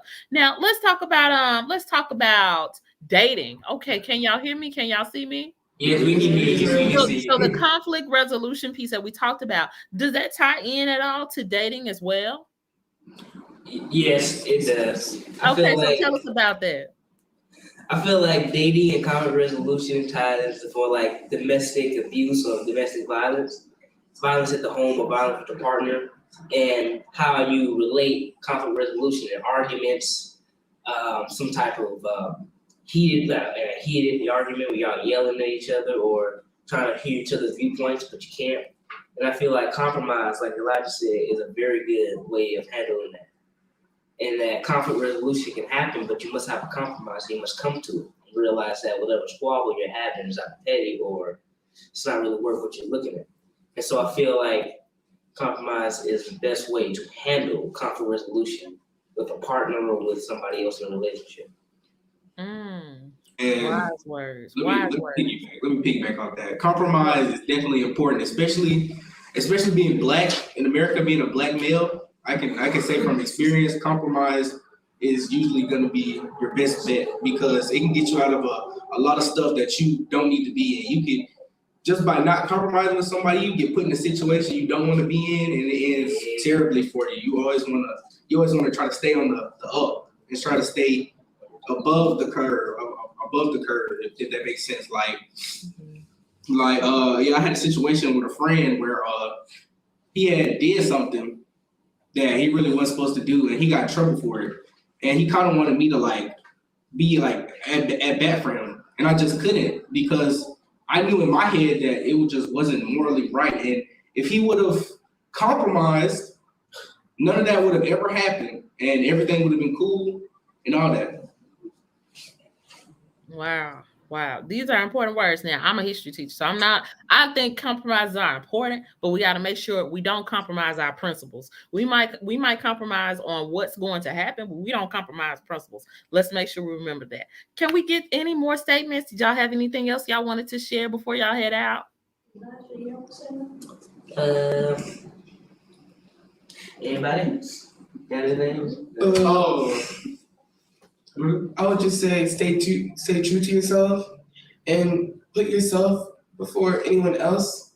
Well, put your mental stability before anyone else. Make sure you're okay before you try and make sure your friend's okay. Because if your friend is okay, they're gonna seem okay, so they're always gonna put me first before themselves. And that could fall into a position where you just rely on everyone to help you when they just feel like they don't have to. Wow. Anyone else before we head out? Thank you so much for sharing that. I also want to state that we've been talking about these different relationships and the different ingredients to a healthy one. Not only just dating and relationships with grown-ups, but these components go with all relationships because they will be needed in different times. Like compromise with dating, trust, loyalty, that goes for other things too. Wow. So trust and loyalty, all of those things tie in to building some healthy, good relationships and positive, and thinking about positive conflict resolution. Thank y'all so much for joining us. We greatly appreciate you. I know that we're getting some virtual claps from y'all. So thank you so much. Thank you. You're welcome. All right. So we're going to move right along. We're hoping that we'll be joined by some more speakers in just a moment. I've shared my presentation with our tech team, so hopefully we'll be able to pull that up in just a little bit. I'm kind of, moving around and listening to a lot of different things, and it has been an adventure this morning, learning about the Alabama Aerospace Aviation High School and good choices, learning with solutions and conflict resolution, learning from Sister Jarita with the 8th graders at Washington Elementary School, and of course myself teaching civics for 8th grade at the Altamont School. We're really representing schools out here. We want to make sure that students are engaged, involved, and learning so much from their community. So thank you for joining us today. I'm going to see if I can actually share my screen. We're waiting on tech, but we're going to see if we can do a couple of things together today at this time. We've got some key things. Okay, I see people transitioning and moving. Thank you so much.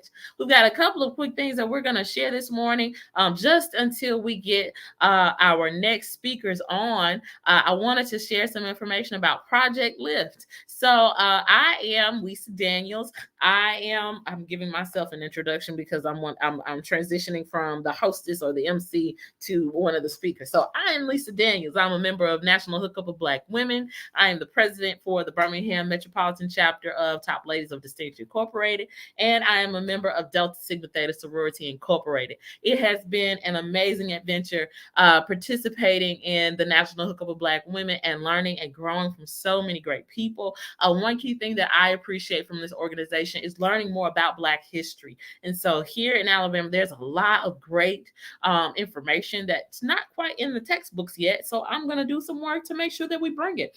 I am currently getting my master's in education policy and leadership at American University. And I've got this project, and it's called Project LIFT.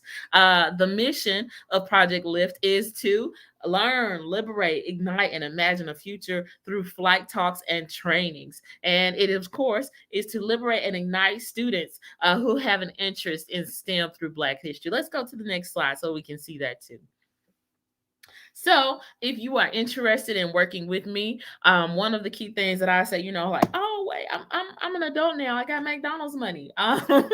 So I would be happy to meet with you and make sure that you have access to some resources. I see that we have some. So we're going to go ahead and transition from my information. We want to go ahead and give credence to the speakers who are coming in. Without further ado, we're going to stop my presentation so we can make sure that we're being hospitable to our speakers who are coming today. I know everybody's a bit busy, so they're coming into the studio as soon as they can. Without further ado, we're going to give the floor to Sheriff Mark Petway. Sheriff Mark Petway, he's the first Black sheriff of Jefferson County. He's going to give us some great information today. Thank you for joining us. Thank you for having me on your show today, Ms. Daniels. I'm delighted to be here with you and to share with you on Black History Month. And you're right. I did make history. November the 6th, 2018, I was the first African-American to be elected sheriff here in Jefferson County. Now, Jefferson County was formed in 1819. Since 1819 to 2019, never had anyone that looked like me to be sheriff in Jefferson County. Now, we have the first African-American sheriff right here in Jefferson County. So what does that mean? That means that you can be whatever you want to be. You can do whatever you want to do in life. You have to set goals. You have to have a dream. You have to have a vision. Now, 2015, I wrote it down that this is what I want to do, is become sheriff right here in Jefferson County. And I showed it to my wife just a few months ago. I remember writing it down, going back, showing to her that 2015, this was my dream and my goal to become sheriff. Now, I've been in law enforcement now for about 30 years. All that time is preparation time. Prepare me to get to where I want to go, to be what I want to be. It is not lost time. So I tell everybody, stay in school, get your education, prepare yourself, because what you do today, tomorrow, next year prepares you for 5, 10 years down the road. So stay in school, do good in school, get a good education. Now, what I want to also tell you is that you got to surround yourself with the right people. If you're not around the right people, if you're around people that's constantly getting in trouble, doing the wrong thing, you're going to find yourself on the wrong side of the law. And those are not the ones that you want to be around, because they can hinder your process. They can hinder you getting to where you want to go. You have to surround yourself with the right people. Even I have mentors who speak into my life, who help me on a daily basis. They speak into my life things I need to know, telling me about organizations I need to belong to, people I need to meet, things I need to do, books I need to read to better myself. They speak to me about things to help me build myself and make myself better each and every day. So that's what mentors will do for you. So if you know what field you want to go into, find a mentor in that field right now. This summer, shadow that person. Get with that person, ask them, can you shadow them? Find out what they do on a daily basis. You don't have to do it for money. You do it to put on your resume and your applications. And that's what you want to be able to do, to show people that you have already started working toward this. So this is something that you need to do now. So you take this from me, work toward it now. Now you got a dream, goal, and a vision. Dream big, have big dreams. There's nothing impossible for you to do. Surround yourself with the right people. Go in the right direction. Make sure that each and every day you do something towards your goal. Read a book or do something that's going to help you reach your goal each and every day. Now, I do that still while I'm in the office. I still polish up on myself and make sure that I'm going in the right direction, doing the right thing. But I want to leave you with something here, and something very important, and something that helped me within my election. That is, I'm a person of faith. I believe in God. I trust in God with all my heart and lean not into my own understanding. In all my ways, I acknowledge him, and he leads, God, and directs my pathway. Now, that is the prayer that my mother prayed over all her children. And that is something I pray over my children right now today. I have two daughters. One of them, the oldest daughter, is in medical school. My youngest daughter is working on her master's um, to go back into schools to be a counselor in the school system. So they are doing very good, and I'm proud of my daughters. But that is a prayer that I pray because that is the prayer I heard my mother pray.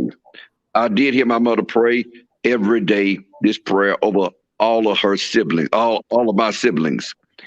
And it stuck with me. Words that my mother and my parents said, they stuck with me, and now I'm turning out to be just like my parents. But that prayer was something that really got me over because I didn't have the money to run the campaign that I wanted to run. I didn't have the signs or the name recognition. But my wife said, what we do have is faith. Faith became our currency. Faith became something that got us over. And I speak to all the kids wherever I go, and I let them know you have to have faith, but your faith has to be in God. You have to be firmly rooted in the Word of God, reading the Word of God, and living by the Word of God. So you got to put your whole heart into it, not part of your heart, but you got to trust in God with all of your heart. And you can't lean into your own understanding because words and other people will tell you things that's not according to the Word. But when you hear the Word, you act on the Word and you stand on the Word and acknowledge him in all that you do. Everything that I do, I acknowledge God. I give him honor. I give him glory. I give him the credit for everything I do. Even the victory that I had on November the 6th, 2018, it wasn't me. It was God that gave it to me. And I'm still in his office today because of God. And he did it before. And I'm going to tell you right now, he will do it again. Amen. So thank you. Yes. We're on him. So thank you, Daniels. Thank you for this opportunity to come forth and share some things with your audience today.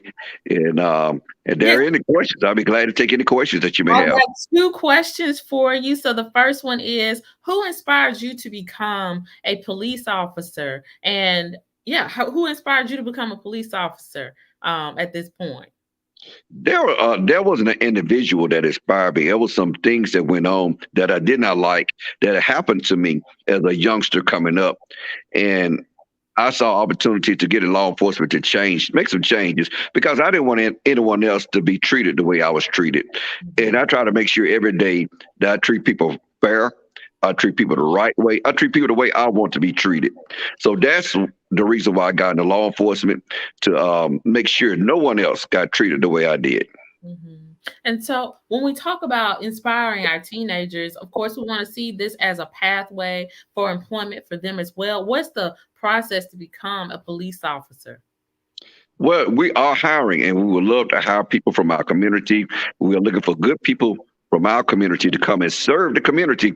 If you want to serve your community, come and see me at the sheriff's office. You can also go on to the website at the Personnel Board of Jefferson County and sign up for law enforcement, deputy sheriff, and we will be glad to have you. We need good people right now, law enforcement. We need people that want to serve the community. We want people that understands community policing, not just riding up and down the street in the vehicle, but getting out, talking to the citizens, making sure that we have a connection, bridging the gap between law enforcement and the community. So that way, when things happen, we will be on top of it, not just responding to it, but we will prevent it from happening. Wonderful. Thank you so much. We greatly appreciate you. Do you have any final words for our teens to encourage them at this time before we head to our next speaker? Definitely take me up on my offer about coming and being a part of the sheriff's office. And we will have a program this summer. It's called the Summer with the Sheriff. If you are looking to go into law enforcement, you're 18 years old, we would love to have you in our program. Once you become 19, you can be hired in the sheriff's office. So come down and join us this summer so we can start you off as being in law enforcement, show you around. You can see the things that we do in law enforcement. You can become a part of us this summer. So Summer with a Sheriff, with Sheriff Mark Petway. I would be delighted to have you to be a part of the program. That sounds like an amazing opportunity. I myself, I was a congressional intern and I had an opportunity of being mentored by a number of people, including Maxine Waters and John Lewis. And I just think if students have an opportunity to take advantage of this summer with a sheriff, with the first Black sheriff of Jefferson County, that's something you cannot miss. So please make sure you take advantage of this opportunity. And thank you again, Sheriff Petway, for joining us today. This is a round of applause from you from our virtual team. We'll have our next speaker coming up shortly. Thank you so much. Thank you, Ms. Daniels. You have a blessed day. Thank you too. All right, so we are transitioning on to our next person who'll be on the call soon. We have Jasmine Deloach. She's going to tell us about some critical information regarding human trafficking, and this is so important. I've actually heard her story before. Hello, Miss Jasmine Deloach, and thank you so much for joining us. Hello, how are you guys doing today? Doing all right. Thank you so much. Great. Well, my name is Jasmine Deloach. I'm the CEO and founder.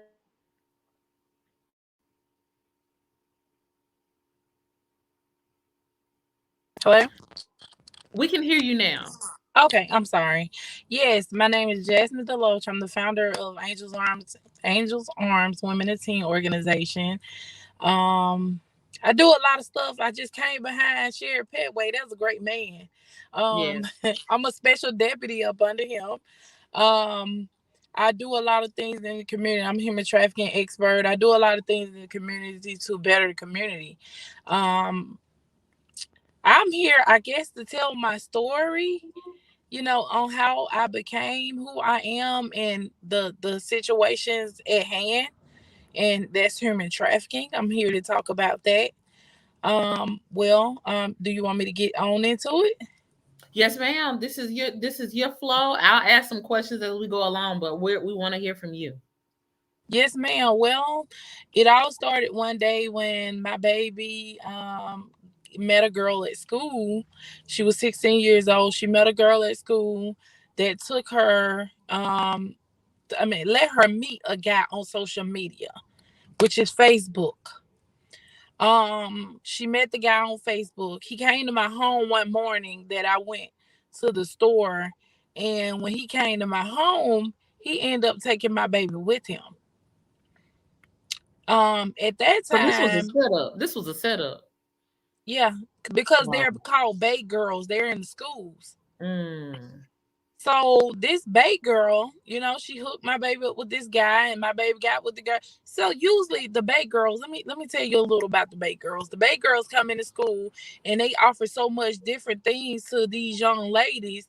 They always be the girl that had a nice hair, the flies clothes, the latest shoes, the Jordans, whatever a child wants. So they introduced them to people saying you could get what I get. So that's what happened to my baby. So she ended up getting with the guy. This guy, he took her, I called the police and I told it was at that time the sheriff. And I told the sheriff that's when the other guy was in office. And I told them that's when Mike Hill was in office.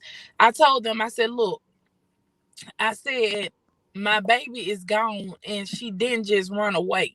But I put her down as a runaway because I didn't know what she was, not knowing that when you put your child down as a runaway, they don't look for them like they would look for a missing child. Mm-hmm. So I put her down as a runaway. And when I put her down, it was like I couldn't get no response from the sheriff's office at that time. That's why I'm grateful that Sheriff Petway is in office because he responds to everything. But I couldn't get a response. I had a detective on my case. The detective said, yeah, she just a runaway. She'll just pop up soon. And I'm like, no, something is wrong.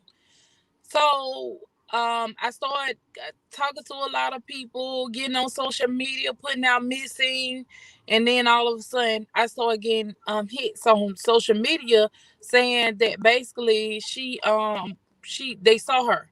First, I got a call from one of my friends that's a club owner saying that my baby was in the club with a guy and she was doing weird things and she smelled weird. So, immediately I acted, but by me reacting to that, I stayed so far away that I ended up going to the club and she wasn't there.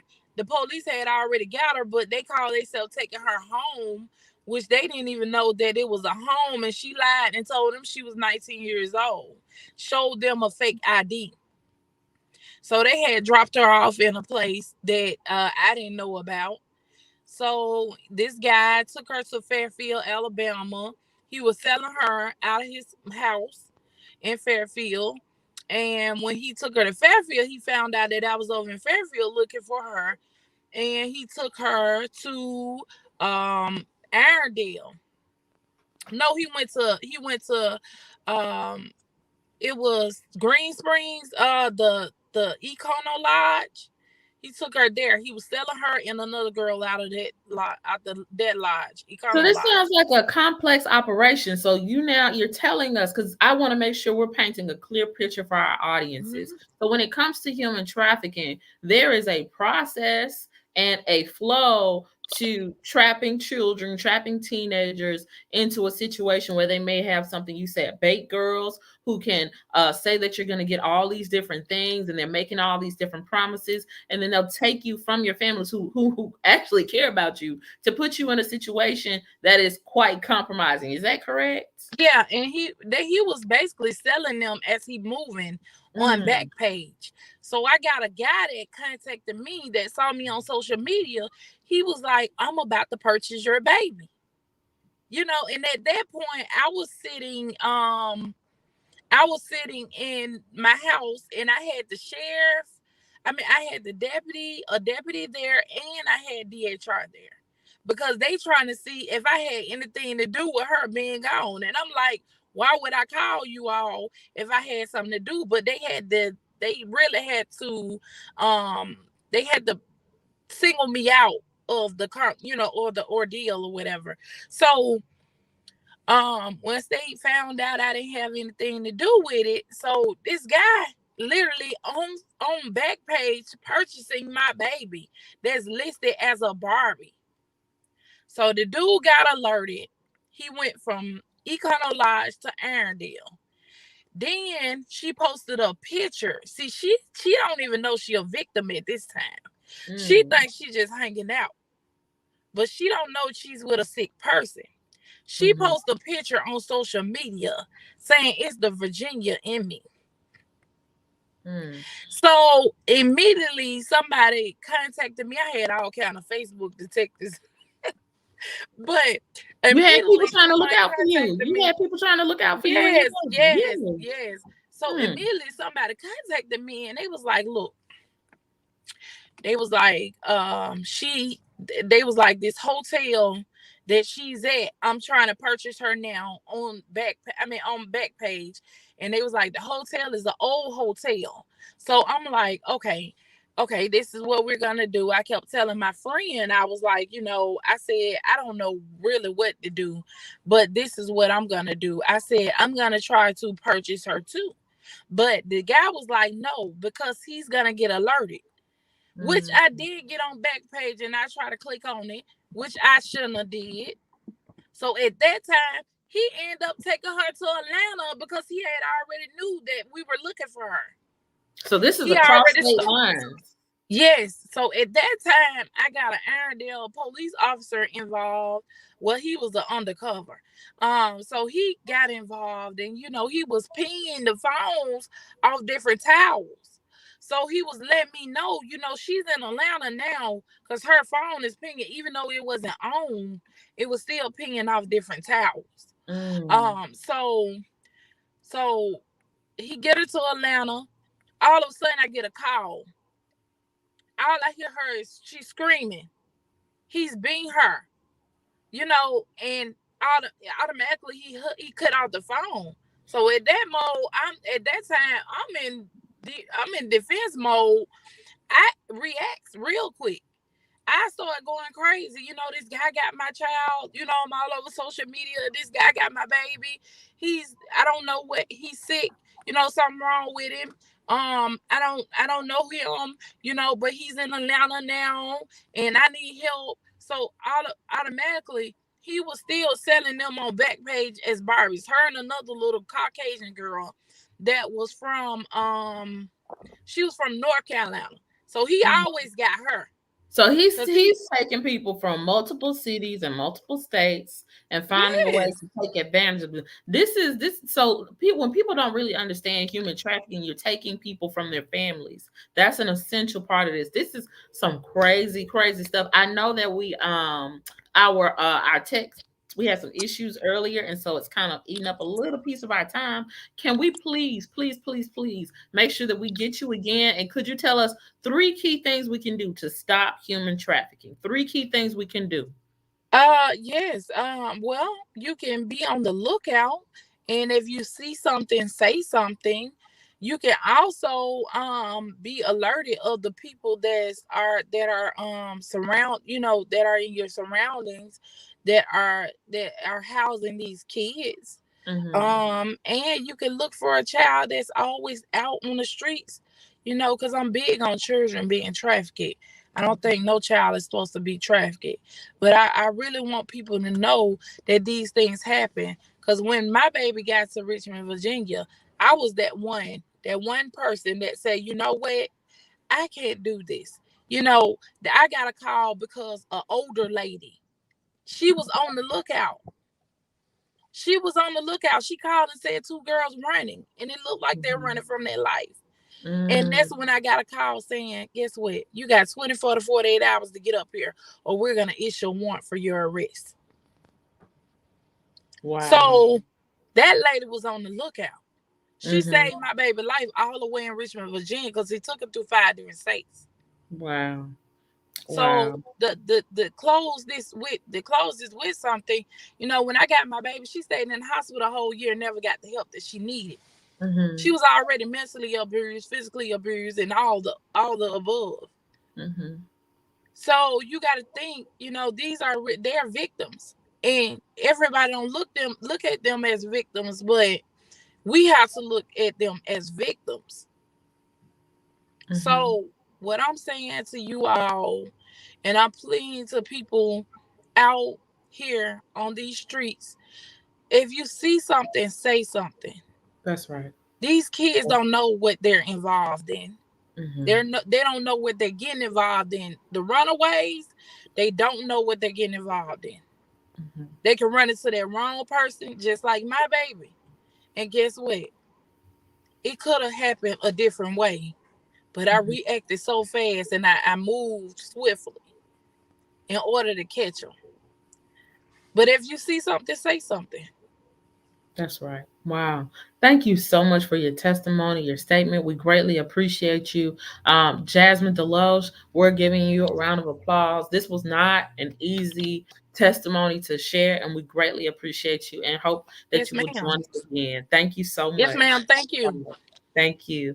We have another guest coming in. We're dealing with methods to recognizing healthy relationships. You'll see a trend, right? So earlier we heard from solutions about conflict resolution. We heard from Dr. Brown dealing with making good choices. We heard from Sheriff Petway talking about the importance of having good mentors. We've heard from Jasmine Deloge focusing in on human trafficking and what can happen to our teens. So we're keeping on with this particular piece. So methods to recognizing healthy relationships.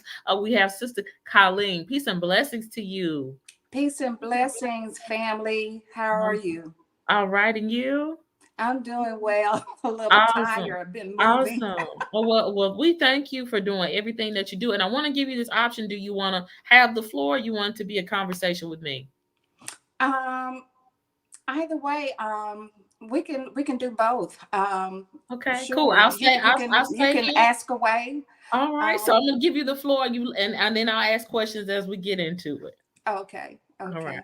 Well, of course, we're here to discuss toxic relationships. We all want love. Who doesn't want to be loved in the correct way? But often, we find ourselves falling for an individual who we are just head over heels in love with, but it's not reciprocated back to us. And that's one of the key things that be it male or female, whether you're bisexual, gay, whatever, in any relationship, you want to make sure that you are receiving that same love that you are giving out. And first, I will advise to first become friends, establish a foundation, a firm foundation of friendship, because you want to maintain some type of relationship throughout your intimate relationship. So many people, we feel that, intimacy is going to fulfill the whole entire relationship, in which it does not. A healthy, holistic relationship requires all kind of prerequisites. You have to have good communication skills. You need to have trust. Ask yourself, can I trust this individual? Can I trust them with my time? Can I trust them with my money? Can I trust them with my heart? Can I trust them with my spirit, taking care of my spirit? Because we want to look at everything. We want to look at the mind, the body, and the soul. And we want to make sure that we are connected with another individual who is going to be just as particular about those things that we cherish so much as we do about them. So we want to make sure that, first of all, it's a balanced relationship. And you don't want to rush into anything. You want to take your time. A lot of times we've heard the old saying, love is blind. Mm-hmm. Yeah, it can be very blinding sometimes. Very, very blinding sometimes. And that brings you to a difficult space. That brings you to a very, very difficult space, because you're trying to figure out why this person that I love so much is not loving me back the way that I feel I need to be loved. You better say that.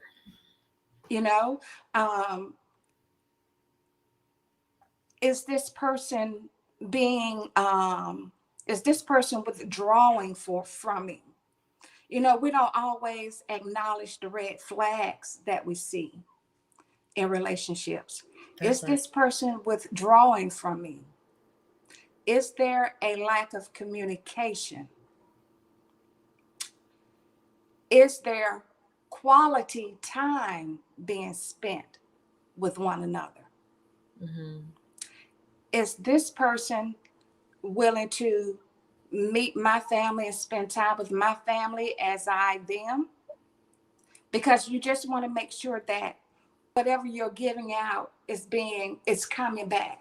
It's coming back, because we often find ourselves giving and giving and giving from an empty cup. We've given so much of ourselves to where our cup is empty and no one is pouring back into us. No one is pouring back into our soul, feeding our spirit, feeding our mind, saying, you are important to me.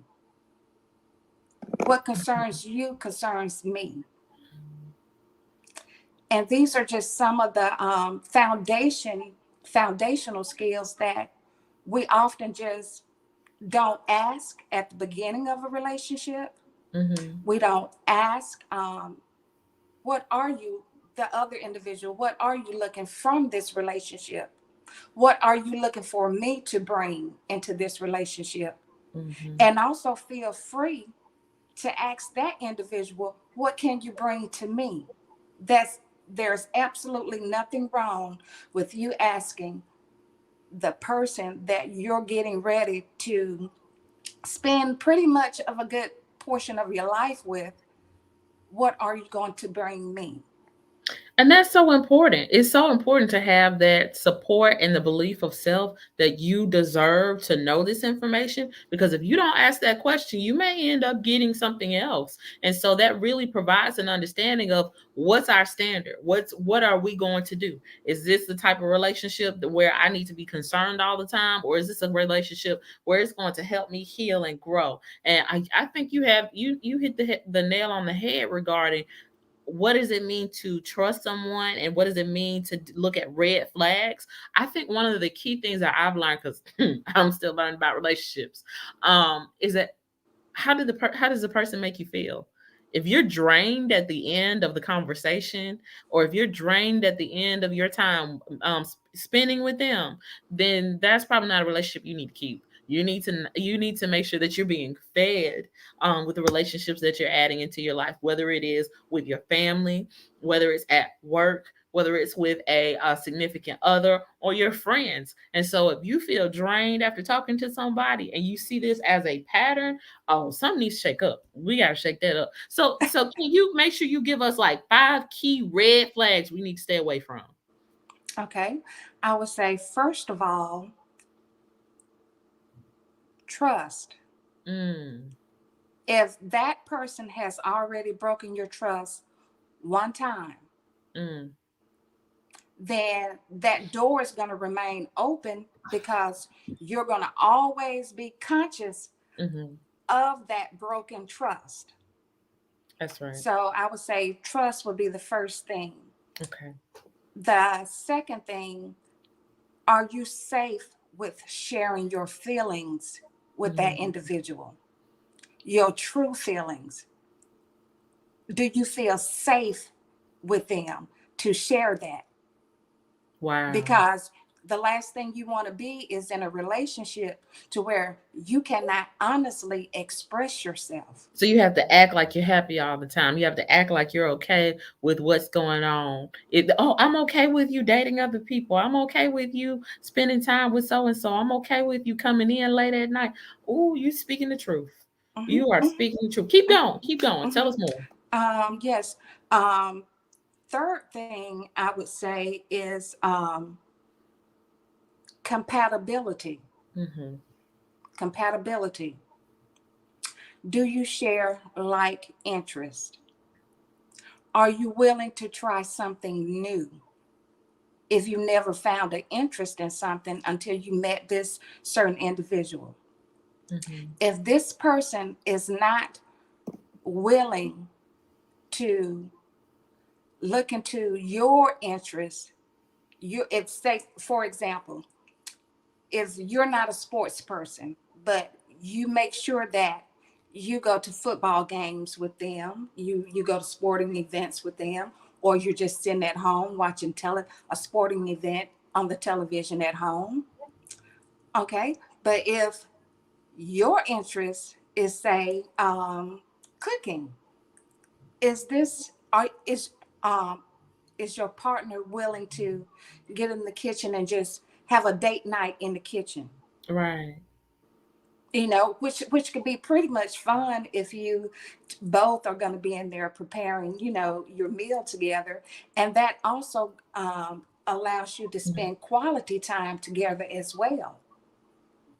You have an opportunity to conversate, which I would say is another red flag. An individual who does not like to conversate with you. If they're always giving you quick, short answers, red flag. If they do not like to, I wouldn't say dwell on something, but go in depth enough on something that you're curious about or needing an answer to, if you're always receiving the brush off, that's a red flag. You know what you just told me, and this I'm gonna have to. I heard it in my brain the way you said, and it's this: if they're spending more time with your body than your mind, you need to leave them alone. Okay, I hope people heard that. If they're spending more time with your body than your mind, you need to leave them alone. They're not interested in the things you're interested in. If they don't have the financial compatibility, because there was someone, Larry Langford. I was in high school when he came to our library, and he said this. And I was like, oh, okay, that's interesting. Romance without finance is a nuisance. Okay. Okay. So we're gonna, because for finance, if you don't have that part, what are we doing? So I'm gonna give it back to you, but I just wanted to make sure I said that because it just dropped in my spirit. Let's go. And yes, and I just want to piggyback off that because finances really is one of the leading causes of separations, divorces, That's right. Breakups, because you want to make sure that you can trust this individual with your money. That's right. And you have financial love literacy doesn't on pay both bills, sides. like you said, sister. Ooh. When it's time to pay Alabama Power, you can't call them up and say, they ask which credit card you're going to use. I'm going to say the Bank of Love. They gonna what? They gonna disconnect me real quick. That's for sure. And don't showboat either. I didn't know people had wedding loans. People take out loans to have weddings. Do what you can afford. Exactly. Do what you can afford. Yes. And it's not about, a lot of couples struggle with this, being in competition with one another. Yes. You are a team. You are a team. You are a team of one. Team of one, working to your goals. It's no me, I, that's you. No, we are a team. And so many people go into relationships with this separatism in their minds.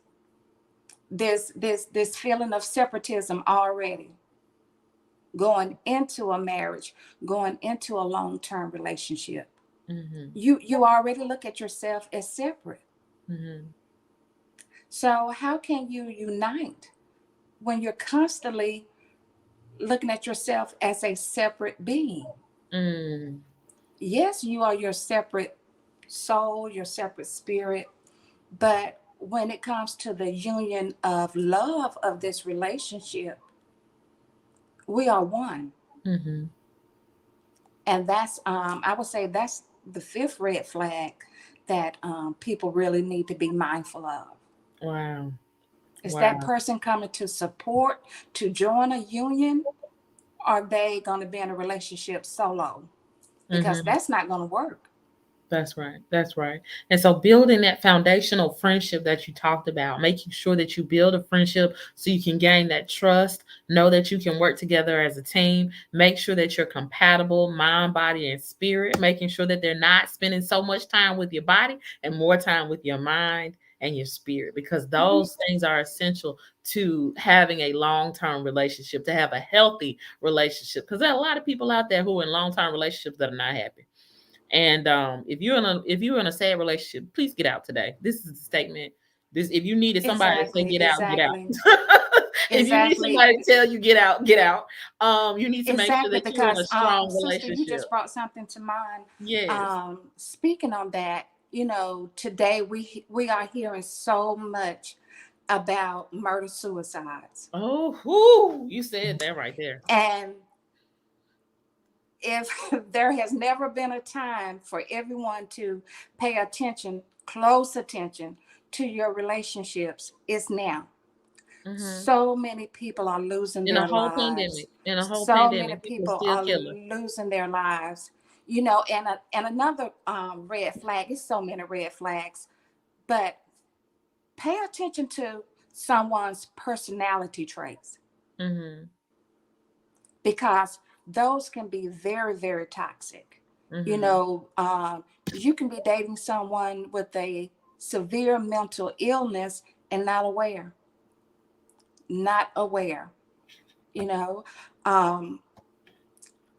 It's just so hurting to know that so many people. I just look at the end of 2021 and the beginning of 2022. How many times have we seen on the news murder suicides. Mm-hmm. Always before a divorce or before a breakup or someone not knowing when it's time to let go. That's right. You know, and that's something that we really, really need to stress upon, because letting go can be one of the healthiest decisions that you can make. That's so true. Ooh, you said that. You said that. And I think that's an essential piece. I know we talked a little bit about the red flags. I wanted to go to some green flags, if you will, where we talk about maybe 4 possible. Let's stick with 5. What are 5 possible green flags in a relationship? That your partner is more interested in you than you are them. Mm. And I know that kind of sounds a little strange, but I've had a couple of elders to tell me, you know, make sure that you're in a relationship where you know they love you more.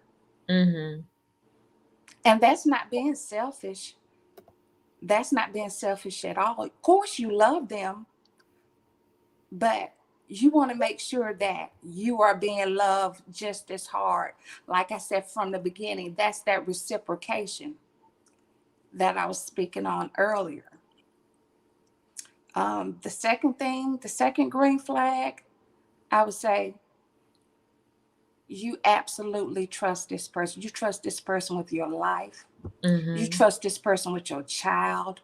Yes. You can leave your purse and it won't be touched. Mm. You can That's leave your the trust part. telephone and it won't be touched. That's the trust part. Yes. Because so many relationships fall apart over these telephones, over these cell phones.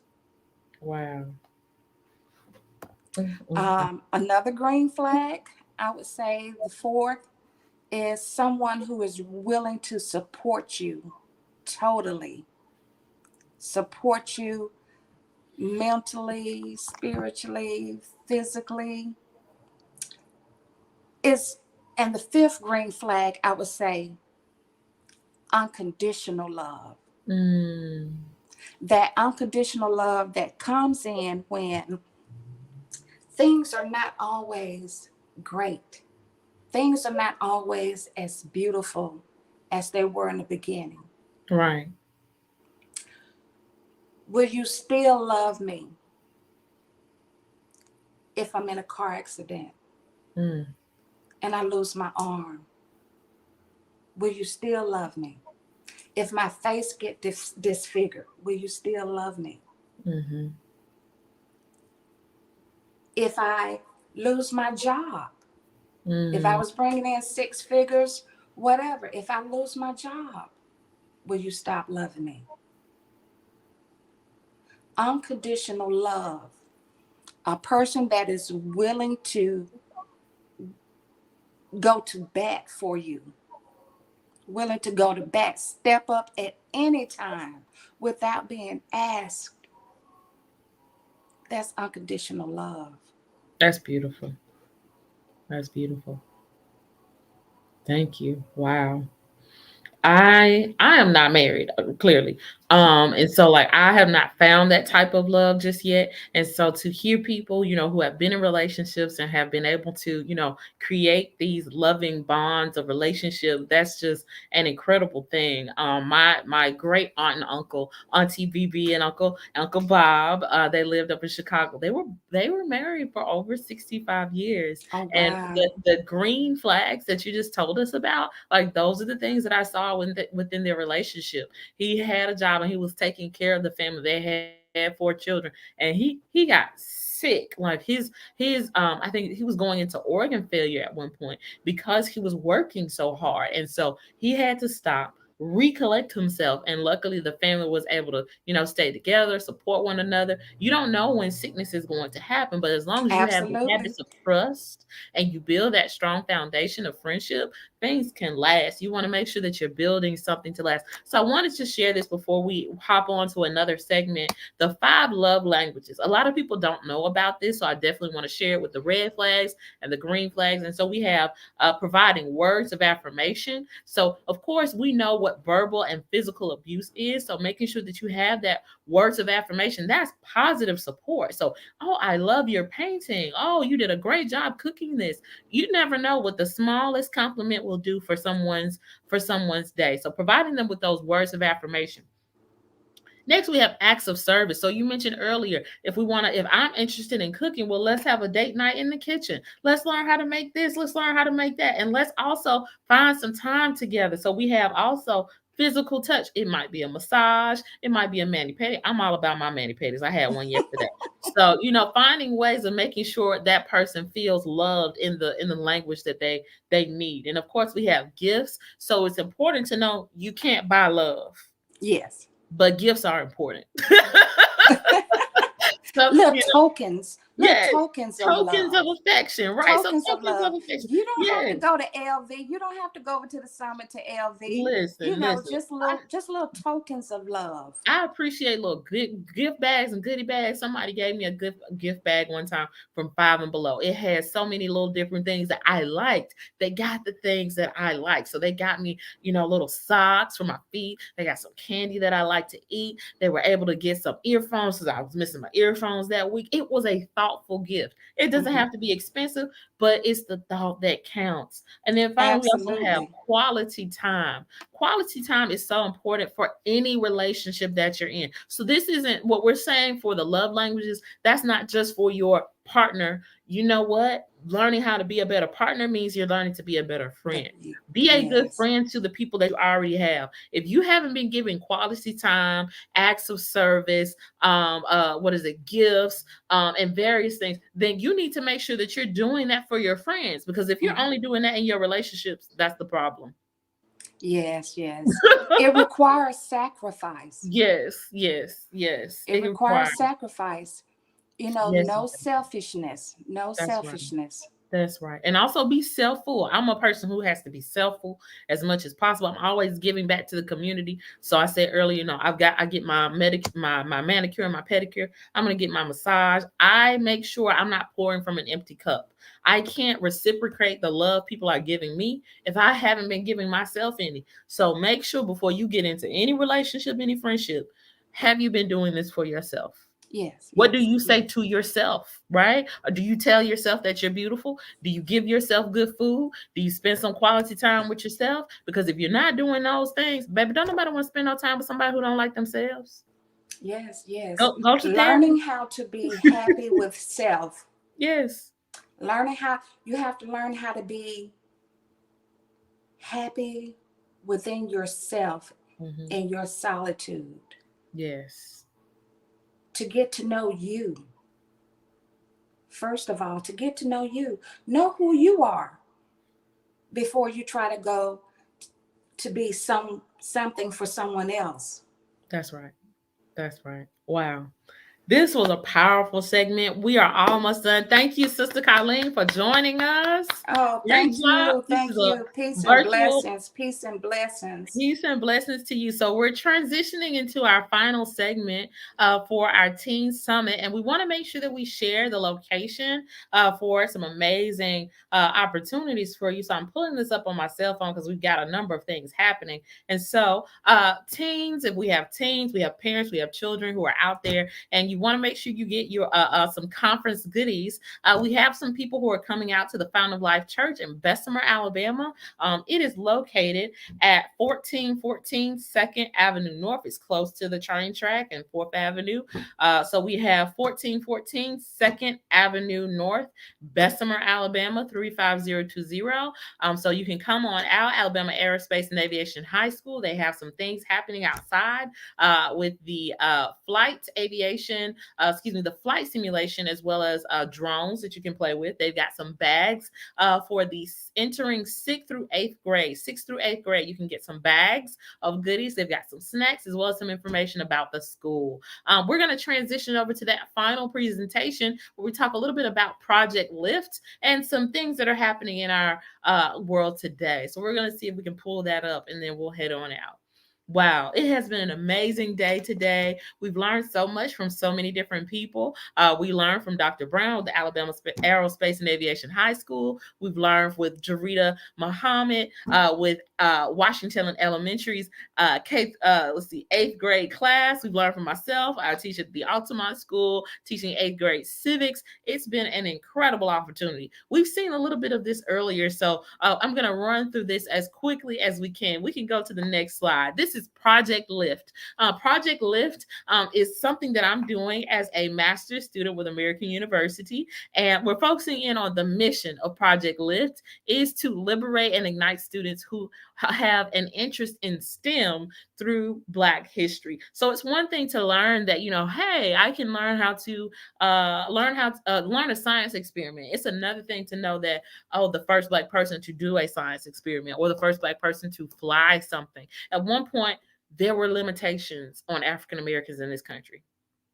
I hope that's not news. I hope I'm not saying something new to you, but at one point there were limitations on African Americans, specifically keeping them from going to certain schools, using restrooms, going to hotels, and even, of course, entering job opportunities. And so I want to make sure that we're providing you with some access to understand some key information. So can Project Lift come to you? Yes. Contact me. I'm Lisa Daniels, and you can receive virtual or in-person lessons and assessments. And so by collecting data and providing lessons, as well as some field trips and mentor talks, I hope to increase student engagement in the STEM field. So let's work together to make sure our students' futures are even brighter.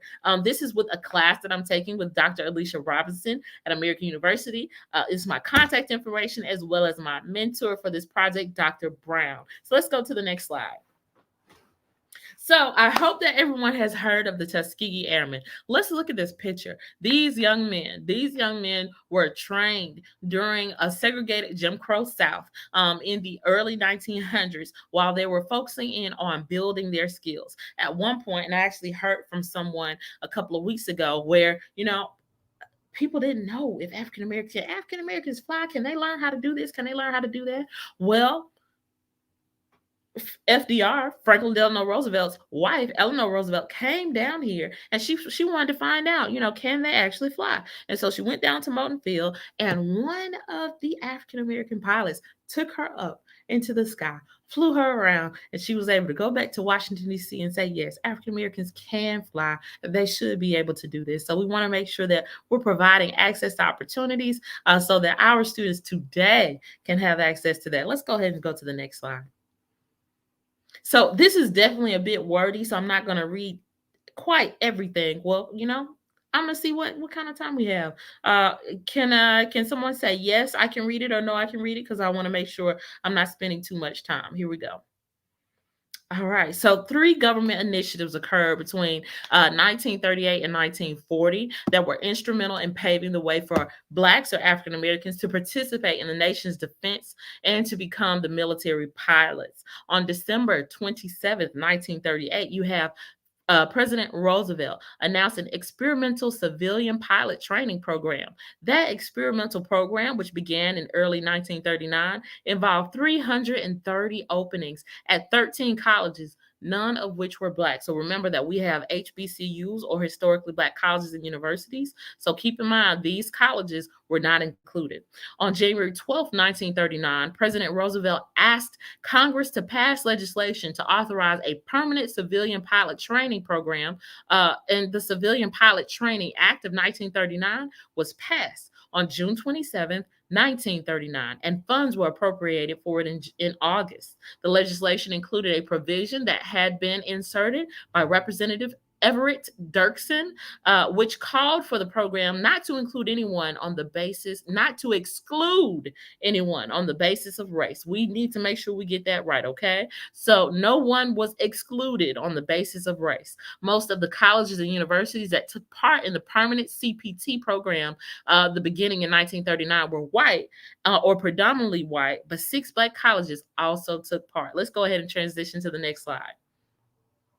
So a handful of Black CPT students attended predominantly white universities in Northeast and Midwest. In 1940, Congress passed the Selective Service and Training Service Act, which was signed into law by President Franklin Roosevelt on September 16, 1940. This act, which was also known as the Burks-Wadsworth Bill, was the first peacetime draft in U.S. history.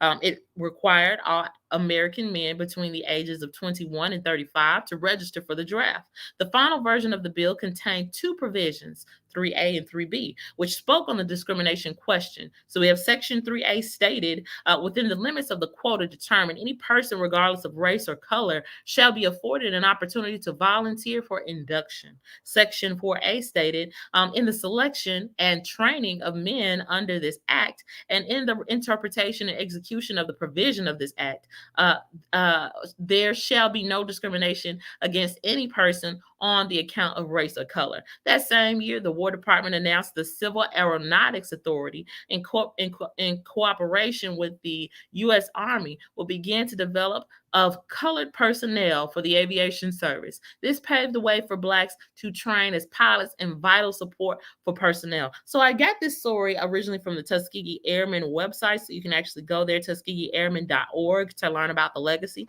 This is something that is integral to our history when we talk about opportunities. At one point, it was illegal for African Americans to learn how to read. At one point, it was illegal for us to go to certain schools. At one point, it was illegal for us to learn certain things so that we could actually grow and become, have generational wealth. I want to make sure that we're really thinking about this, especially for our teenagers out there. You're at a prime time in your life where you can learn to set yourself up for failure or set yourself up for success. Now, it's okay to fail. I want to make sure we're clear about that, because when I think about failure, it's a first attempt in learning, okay? I want you to remember that. When you fail, it's a first attempt in learning. Fail until you fail up and learn to move forward. You may not do well on baking a cake the first time or even the second time.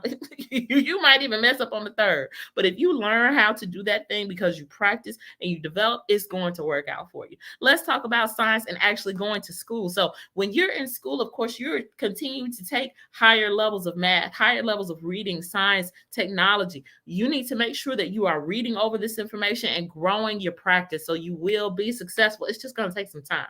So we've got some questions for you. Let's go to the next slide. Okay, questions to consider. Of course, we know that this is live and this is just something that we want to make sure you share. If you do drop by the Fountain of Life Church at 1414 2nd Avenue North in Bessemer, you'll also receive one of these. So I printed out the lesson that we have here. There you go. With 2 questions. So how did President Roosevelt provide more opportunities for people who wanted to become pilots? Okay, so we want to think about that. And then our second question, if you could